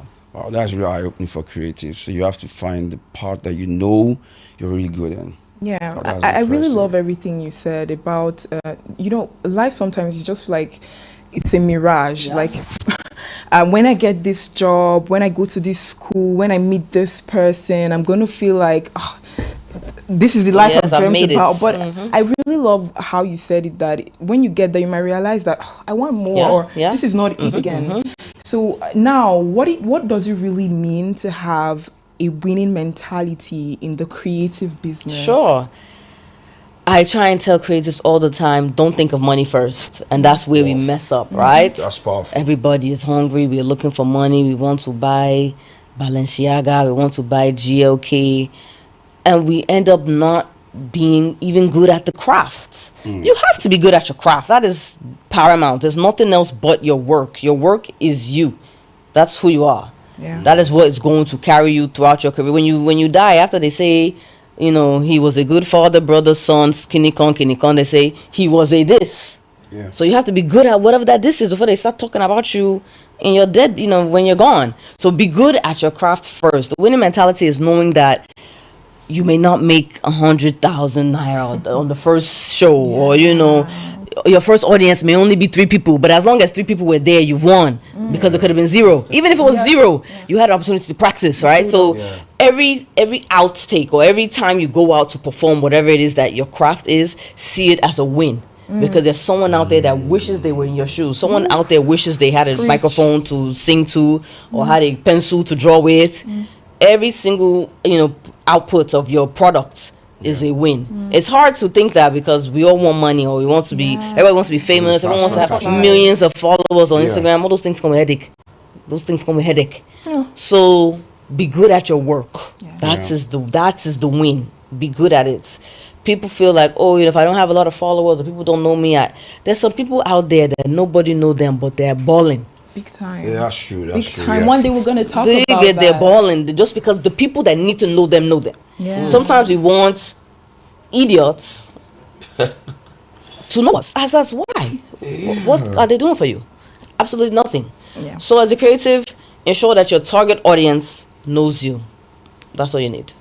Everything else will follow if it needs to follow. If not, it doesn't matter. I love that. I believe that in every creative's journey, we get to a point where we just need to take risks. Exactly. Because if we do not take those risks, we don't get to where we want to be. Yep. So for you, what were some things that you took that for you at that point? I know you made mention of some at the beginning of the conversation that you took and you were like, I need to do this at the time. So I'm an actress, and people say, are you still doing films? I don't do films as much anymore. People think it's because I'm now into politics. That's not the reason. The reason is because being on a film set is mentally destabilizing. Wow. There's a lot happening there. It's chaos. And, I guess because I was born in the US, I'm still very timely. If I say I'm going to be somewhere at a certain time, I'm going to be there. The only reason I won't be there is if something happens on the road, like something else has happened. But if it's me, I will be on time. Sure. But most times, you guys know, when it comes to Nigerian productions or events, they are not on time, and it drives African time. It drives me nuts. Anything can happen. The thing drives me nuts. It drives me nuts. Yeah. So I started to reduce my film presence, but I was like, I want to be on the other side of the camera. I want to, start producing films. But I wasn't sure when I wanted to do it or how I wanted to do it, what have you. So someone I was working with just, she sent me a script one day that she's looking for an executive producer. I said, executive producer. Even give me small producer, executive already, long. I said, okay, let's see. No. I was able to raise some funds. I gave her like 50%. I don't remember how much I gave her, but I gave her some money for the short, it was a short film. Yeah. So I wasn't even around when they shot the film. I just said, go forth. I believe in you guys. Go ahead and do it. So short film now came out. Awesome. I have a short film, and you won't even believe that we've received an international award from a short film that I just randomly decided to join, decided to produce. So those are some of the risks. I wasn't sure if this was something I wanted to do, especially things that you have to invest your money are very scary because you don't know if you'll make your money back, or at least if you don't make your money back, you don't know if you will at least receive some form of benefit. So in the film industry, you don't always make your money back, but the awards, the recognition, those are the money back. And luckily, we got an award. But I think you don't give yourself enough credit. Talking about risk, moving your bag, carrying your bag, and saying, "I'm going back to Nigeria to start life again." That's like, I feel like that's one of the, that's a different mentality, mindset, energy. And then after you come back, you have a lot going on. And then you still decide to take, and I just believe you're a risk taker at this point. I think so. I mean, going for Big Brother. You know they say Sagittarius are risk takers and adventure seekers, so maybe. So what bred that mindset? I don't know, honestly. I don't think I was always like this. Ooh. I don't think so. I was confident. Like in school, I used to run for those student presidents, all those things. I was in a sorority, so I'm used to being in groups and being in leadership positions. I always knew I was going to be a leader. I wanted to be doing things, being active. Yes, always. That's been me. But I don't know. I think something about being in Nigeria. If you want to be successful in Nigeria, you have to be a risk taker. That is the definition of a Nigerian, right? If you want to still be here, nothing is coming to you. Nothing. You have to create the opportunity. That's how we create it. Absolutely. You have to create the opportunity. So I think because also part of it was I came to Nigeria, I couldn't now fail. Now, do you get? I can't go back there. Oh my God. Do you understand? Well, you could have. I could have, right? I could have, but you know what I mean, like. You don't want to tell people it didn't work out. For me, at least, other people were fine coming and going. Me, I could not. No one sent me here, so I couldn't now not figure it out. So here we are.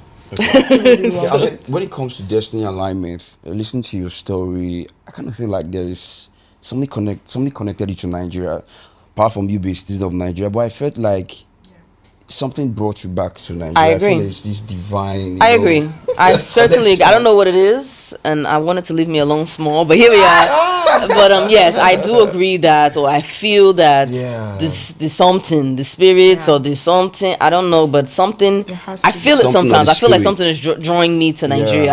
I wasn't born here. I wasn't raised here. I didn't do summers here. I don't know anything about Nigeria. I came to Nigeria for the first time when I was 20. So definitely something.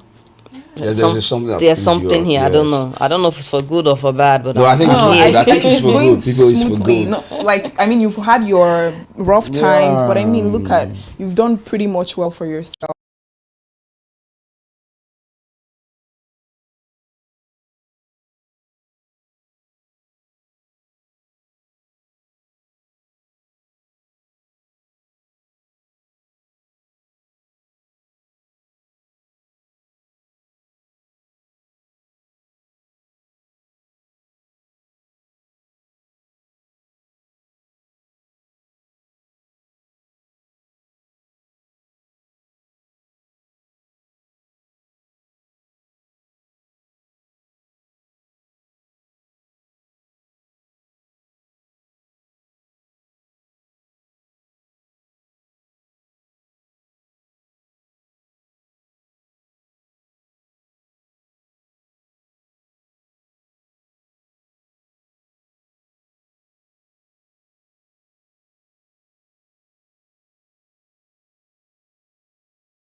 2 p.m.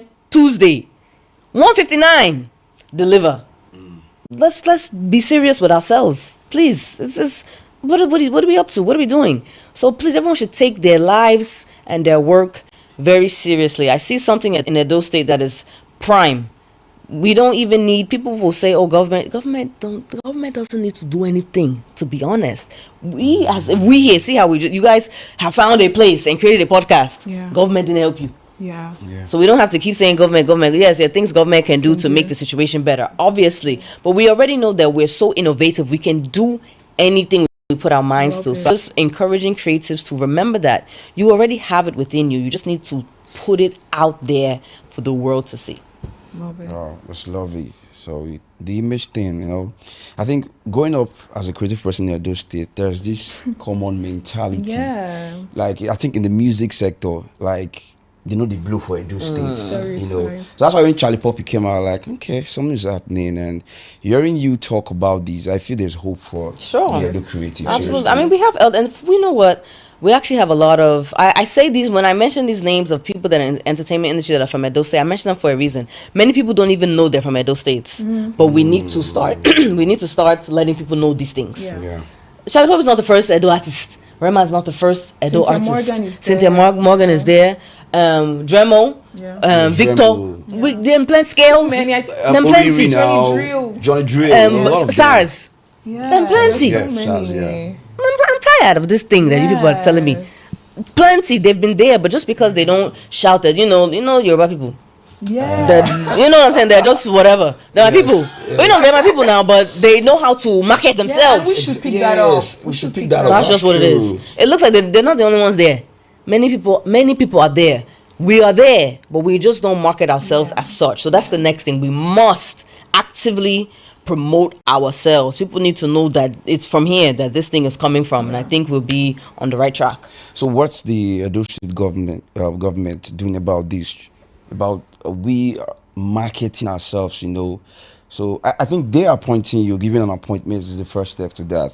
They've really done a good job. Thanks to the Edo State government. So what are the plans that the government have to, you know, tackle this imagery thing? Sure. So there's a lot of different things. So let's first go to the creative economy. So you guys already, or you should know, I hope you know, that we still do have the Edo Creative Hub, the WIFO, you know, the Victor WIFO Hub on Airport Road. It is an actual creative hub. You can go there to do podcasts, edit sound, edit films, photo shoots. They do trainings. If you need the sound stage or the performance theater, that is a creative hub. You can go there to produce your content. That is one aspect alone. They also do trainings. Just a few months ago, they did trainings for filmmakers on a certain kind of camera that's now booming in Hollywood. They brought it to Nigeria. So now our own filmmakers can learn how to use these equipment. So then the main thing that government can do for any citizen, not just creators, is creating a conducive environment, making life as easy as they can make it. And we can be honest, there are lots of things that need to be done to make life as easy as we want it, but we're working on those kinds of things. So there's basic things that affect creatives. As we know, we have issues like electricity. We could be honest. We have things like the cost of data. So those are things that are just general conversations that every single government in Nigeria is looking into. But I could say for us, for sure, something that we're primarily trying to do, especially with our Ministry of Arts, Culture, and Creative Economy, is rebrand. Like we said, tell these better stories. We're really trying to let people know that there's no, forget about knowing Nigeria, there's no West Africa without Edo State because of the Benin Kingdom. The Benin Kingdom went all the way to like Sierra Leone. Yeah. So obviously you guys belong to us, but that's besides the point. We're trying to tell these stories now. We're trying to find creative ways to first educate ourselves. Even us here in the state, we don't know what we're sitting on. We don't know how great we are. So with ourselves trying to reincorporate this, you know, this history, let us realize that there's some things that are so sacred and we need to own it, but let the world also know about them. Then of course we now share these kind of knowledges outside. That's why we say Edo to the world. So we're trying to, you know, deal with these negative narratives, push out better stories, and then of course there's a few other government agencies working specifically on some of these issues. You know, the governor has put out the anti-kidnapping and anti-cultism squad that's doing pretty well. I think most people in Benin City are happy. That at the beginning people weren't so happy about, you know, everything that was going on, but I think most people can say that at least in the capital city, some kidnapping and danger has reduced. I think. I hope so. But that's what I hear. I don't know. But I hear. It was really Yes, I hear it was really, really bad. But I do think. Yes. Can just come out of your Yes. house. So I hear under this administration things have reduced and gotten better. So that's one thing in trying to build, fix the narrative. We also have the Edo State Migration Agency. Their job is primarily to reduce illegal migration. So there's actually a lot of moving parts in government. Most people only see the scandalous things that the news puts out there, but there's so much more going on in government. So but I always say that there's no government without the citizens. Nothing can work if the citizens don't also work with us. Yes, you can blame the citizens, the government, all you want. Yes, we are here to serve you and we must serve you, but citizens have a large role to play in making this thing work. When we go outside and we see trash, I know put them there. I didn't do that. Yeah. I can never do that. So little things like this are the things that cause issues. So everyone has a part to play in making this thing work. I'm begging them. Everybody has a role to play in making Edo State work. Yeah, I need to walk. Yes, it will. Because the average person would just say, "Oh, it's the government. They are the ones to put everything in check," forgetting that you have your own responsibility. So pick it up. So another thing is, what's your final word to the creatives out there? If you're to just say one thing, heartfelt, what's that thing? Believe in yourself. Honestly, have damning confidence, because that's the only way to move forward. Just think that even though someone might be better than you, just think that someone's not better than you. Just go with it, right? But most importantly, I'll say anticipate failure. I think because we're afraid, that fear, sometimes we don't go forward, we don't take the risks, we get stuck. You might fail, you will fail. I don't think anyone doesn't fail. So anticipate that failure. And just once you're prepared for failure, you'll be able to bounce back a lot faster. So anticipate failure and believe in yourself. Just do it. Like Nike says, just do it. Just be doing it. Yeah. Thank you so much. Sammy, do you feel like leaving? Because for me, I could spend the whole night here. I could just, when you talk about leaving, I don't want to leave. But what do we do? Okay. This is the part where we say our goodbyes. But we will do this again. But before we leave, I think Rewire got something for you. Something from our hearts. Please, can I get one of the staffs there to get us something quickly? Lovely. This is something little from Rewire. Please, I hope you. Coming from our heart. Thank you. Love you so much. I love the work you're doing for the state. We really appreciate you. Keep doing what you're doing. We love you. We appreciate you. Thank you so much. Thank you. So yes, to all the creatives out there, just follow me on my social media platforms. Every platform, it is at Antoleki. That's where I put all my content. If we're working on trainings, if we're doing seminars, if we're calling creatives to come and convene somewhere, everything is there. Just reach out to me. As long as you're not giving me a crazy request that's out of my means, I will answer you. Please, if you want to send me a message, just go straight to the point. I don't really have time to hello ma. I can't answer. I beg. But just go straight to it. As long as you're convincing, I will answer you. So please, let's all work together to make a better Edo State and a better creative economy for all of us. Thank you so much. Thank you. Guys, this is the end of the episode. We love you so much. Do well to subscribe. Don't forget to subscribe. Tell a friend to tell a friend. If you found this episode intriguing, impactful, do the needful, please. And we also notice a lot of people are not subscribing. I don't know. Yes. Okay. You guys just watch and just leave. It's not fair. The thing is, you guys need to subscribe. Like every story, whatever you do, your subscription has a way of changing someone's life. We're trying to transform mind here, so don't forget to subscribe. Remember, like she said, it's about the citizen, not just about the government. So keep doing your work the way you're supposed to do. We'll see you again on another episode. Bye. Love you guys. Bye. Thank you. This is TVM. TVM delivers breaking stories, global headlines, and the moments that matter. From exciting sports action to exclusive local events, we keep you connected.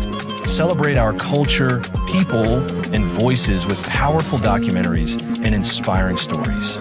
Experience premium entertainment, from trending music to urban lifestyle and beyond. Grow your spirit with life-changing messages and uplifting perspectives. Lead the way with bold conversations, fresh ideas, and thought-provoking shows. Wherever you are, whenever you want, watch TVM on all your devices. TVM, your world, your network.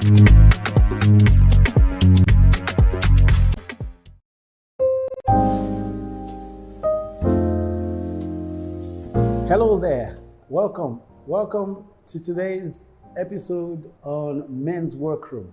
And today starts a series I'm going to be running for a while, for maybe about 4-6 weeks or thereabout, depends on what we're able to exhaust. I want to talk about on how to make your children have confidence in you, how to build your children's trust for you. Now, many of us who are older, maybe above the age of 30, 40, 50, so to say, have parents. If you live in Africa, you must have been raised by parents who believe communication is mainly a monologue. I dish you information, I dish out information to you, and then you obey it. Obey before complain. Maybe the idea of this form of parenting was born out of two weaknesses, so to say, that emerged from our upbringing. One is military rule, two, monarchy rule. So we're used to instructions being given, and if you do not follow those instructions, you will have penal consequences. But that's not how it's supposed to be. The truth is this: a child will obey you as long as you've raised the child to obey you. But does that child trust you? It is very important. When your child trusts you, it means they come naked all the time, even as adults, and are not ashamed before you. The moment your child begins to feel ashamed or afraid of you, you have lost, or you're beginning to lose trust, the trust of that child.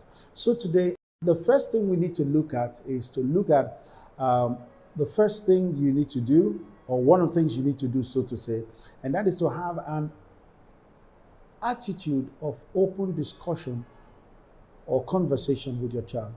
If you want to win your child's confidence, you will need to have a policy where there's an open conversation policy in your house, that your child is able to tell you anything he or she does, whether it makes sense or not, whether it's a stupid thing or not, they are able to share it with you. This is very important because, see, humans are beings of communication. They are beings of communication. If your child is not talking to you, he's talking to someone else. He's either talking to himself or talking to someone that is not you. And God help you if the person your child is talking to happens to be a wrong fella, you're going to have crisis. Don't forget, from kindergarten till secondary school, they spend quite a lot of hours. If you live in Africa or in Nigeria, children go to school about 8 a.m., maybe leave the house around 7 a.m., but school resumes about 8 a.m., and they close between the hour of 2 and 3:30.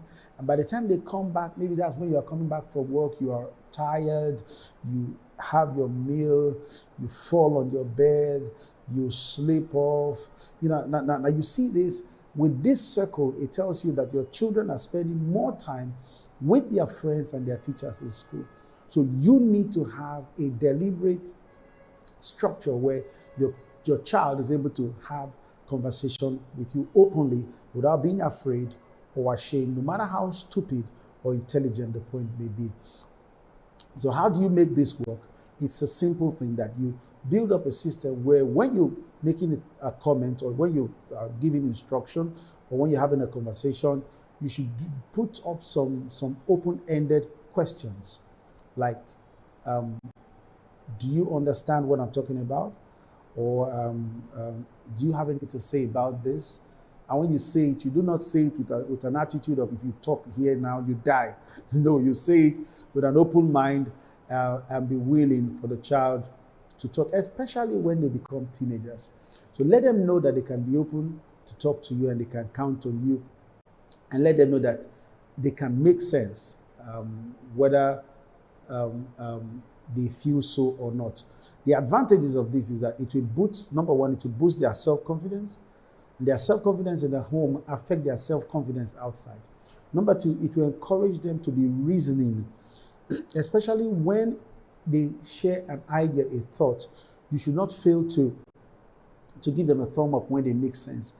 Now, when you commend the child for doing well, you are telling that child, this is an endorsed behavior, an approved behavior that I want you to keep doing. So number three, it encourages them to be reasonable.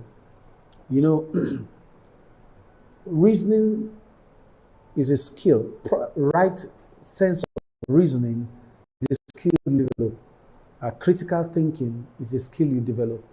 When you are having a conversation with your child and your child makes sense and you give a kudos, you are telling that child, hey, keep vibing these lines for us to keep moving forward. Then it also encourages them to learn more so they can share more. It encourages them to learn more so they can share more. I like to talk to, my wife and I, we have 4 girls. And these girls are so sharp. Every time they engage you in conversation, one time I told my wife, I said, the time for us to start listening to them more is now, because they are reading books that we don't read. They are checking out details, journals that we most likely have not checked out. So before we counter them, we have to reason with them first and see where they're coming from. So nowadays, when they're talking, I ask, where did you get that from? They tell you, I read it somewhere. Some of them, when I'm talking, before I say something, they'll tell you, this is the reason, or this is why you're feeling hot, this is why you're this is why you're that. And some of them, as knowledgeable as I am, I've not heard them before. So it helps them to know that, oh, yeah, their sense is making sense. I'm sure I made sense on that. Also, it encourages them to have you as their best friend, or to have you on their best friends list. It encourages the situation of them having you on their best friends list, and you know that's amazing, because people need love, people need attention, and if your children are getting it from you, that's a big plus. That's a big plus for you. Now, I hope today's sharing has made sense to you. So look at yourself. You have children, or you trust in God for children, and make notes on some policies you're going to put forth in order for you to earn the respect of your children. Thank you for joining today. I look forward to seeing you in the next episode. Stay strong.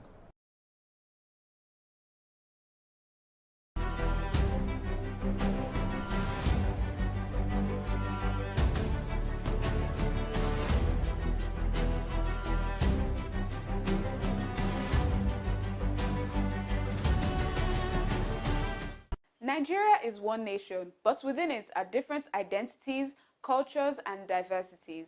So how do you govern a country that is this diverse? Here on Explain Nigeria, everything is going to be broken down for you. The answer Nigeria chose was federalism, a way to share power, protect diversity, and promote unity. Federalism in Nigeria is a system of government where power is shared between the central government, states, and smaller political units under one constitution. In Nigeria, these are the federal government, 36 states and the Federal Capital Territory, and 774 local governments. Each level has constitutionally defined responsibilities designed to promote cooperation rather than domination. Nigeria is a large and diverse country made up of many ethnic groups, religions, and cultures. To manage this diversity and prevent domination by any single group, Nigeria adopted federalism. Nigeria operates a 3-tier system of governments. At the top is the federal government, which handles national matters such as defense, foreign affairs, currency, and immigration. Next are the state governments, 36 states and the Federal Capital Territory, responsible for regional issues like education, healthcare, agriculture, and infrastructure. At the grassroots are local governments, which bring governance closer to the people by handling community-level services. Nigeria adopted federalism to manage its deep ethnic, religious, and cultural diversity. With over 250 ethnic groups, federalism was meant to prevent domination by any single group, protect minorities, and bring government closer to the people. The Constitution divides powers into 3 legislative lists. The first legislative list is the exclusive legislative list. This contains powers reserved for only the federal government, including defense, currency, foreign affairs, and immigration. Next, we have the concurrent legislative lists. This contains shared powers, including education, healthcare, electricity, and roads. Both the federal and state governments can make laws here, but the federal law takes priority if there is a conflict. Finally, we have the residual legislative lists. This includes powers not mentioned elsewhere and is meant to belong to the states. Nigeria's federal system evolved from colonial rule. The 2 constitutions that they had at the time was the Richards Constitution of 1946. This recognized regional diversity. The second constitution was the Littleton Constitution of 1954, which formally introduced federalism. At independence in 1960, Nigeria's region had more autonomy and control over resources than states do today. The goals of federalism remain clear: national unity, inclusion, regional autonomy, and fair power sharing. In summary, federalism is about sharing power to keep the nation united.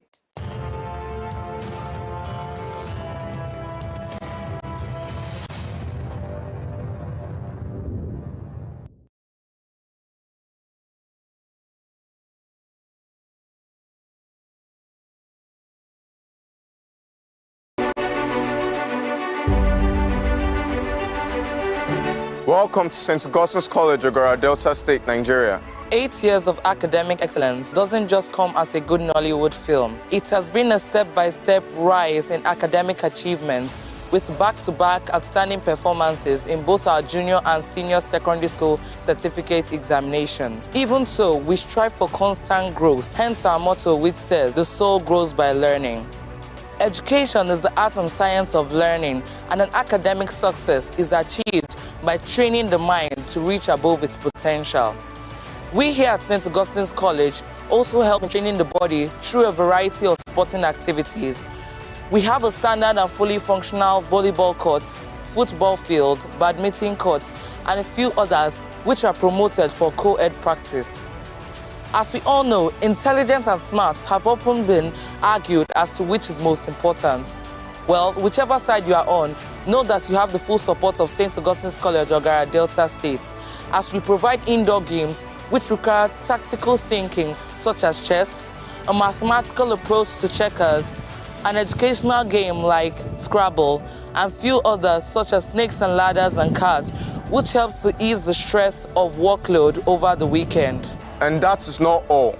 Here, students are taught spiritual, moral, and academic values. While we strive for academic excellence, we do not neglect the spiritual life of our students. In the chapel, the Catholic Mass, prayers, and other spiritual agenda carried out. Cleanliness is next to godliness, and in our refectory, which is always clean, students are served nutritious meals at every point in time. Our school medic is available 24/7, and we have a very comfortable sick bay. In addition to this, we have a variety of laboratories, such as the Home Economics Laboratory, where students are taught various crafts, such as photography, sewing, and cooking, which help them in the outside world. In the Computer Laboratory, students are taught to be technologically smart. In the Science Laboratory, students carry out physics, chemistry, and biology practicals under the supervision of qualified teachers who break down ambiguous concepts into simpler concepts. The school library is equipped with books which are carefully selected to help each child in their academic journey. Our school is also a center for WAEC, NECO, and GCE examinations, and we have zero tolerance for examination malpractice. St. Augustine's College, Ogara, is the place to be. Why don't you join this big, great family of ours, where every child is guaranteed to thrive? For more information on the college, you could dial these numbers: 091-699-73723, 091 091-699-73728 and 091-699-73729. St. Augustine's College, Ogara. The soul grows by learning. This is TVM. TVM delivers breaking stories, global headlines, and the moments that matter. From exciting sports action to exclusive local events, we keep you connected. Celebrate our culture, people, and voices with powerful documentaries and inspiring stories. Experience premium entertainment, from trending music to urban lifestyle and beyond. Grow your spirit with life-changing messages and uplifting perspectives. Lead the way with bold conversations, fresh ideas, and thought-provoking shows. Wherever you are, whenever you want, watch TVM on all your devices. TVM, your world, your network.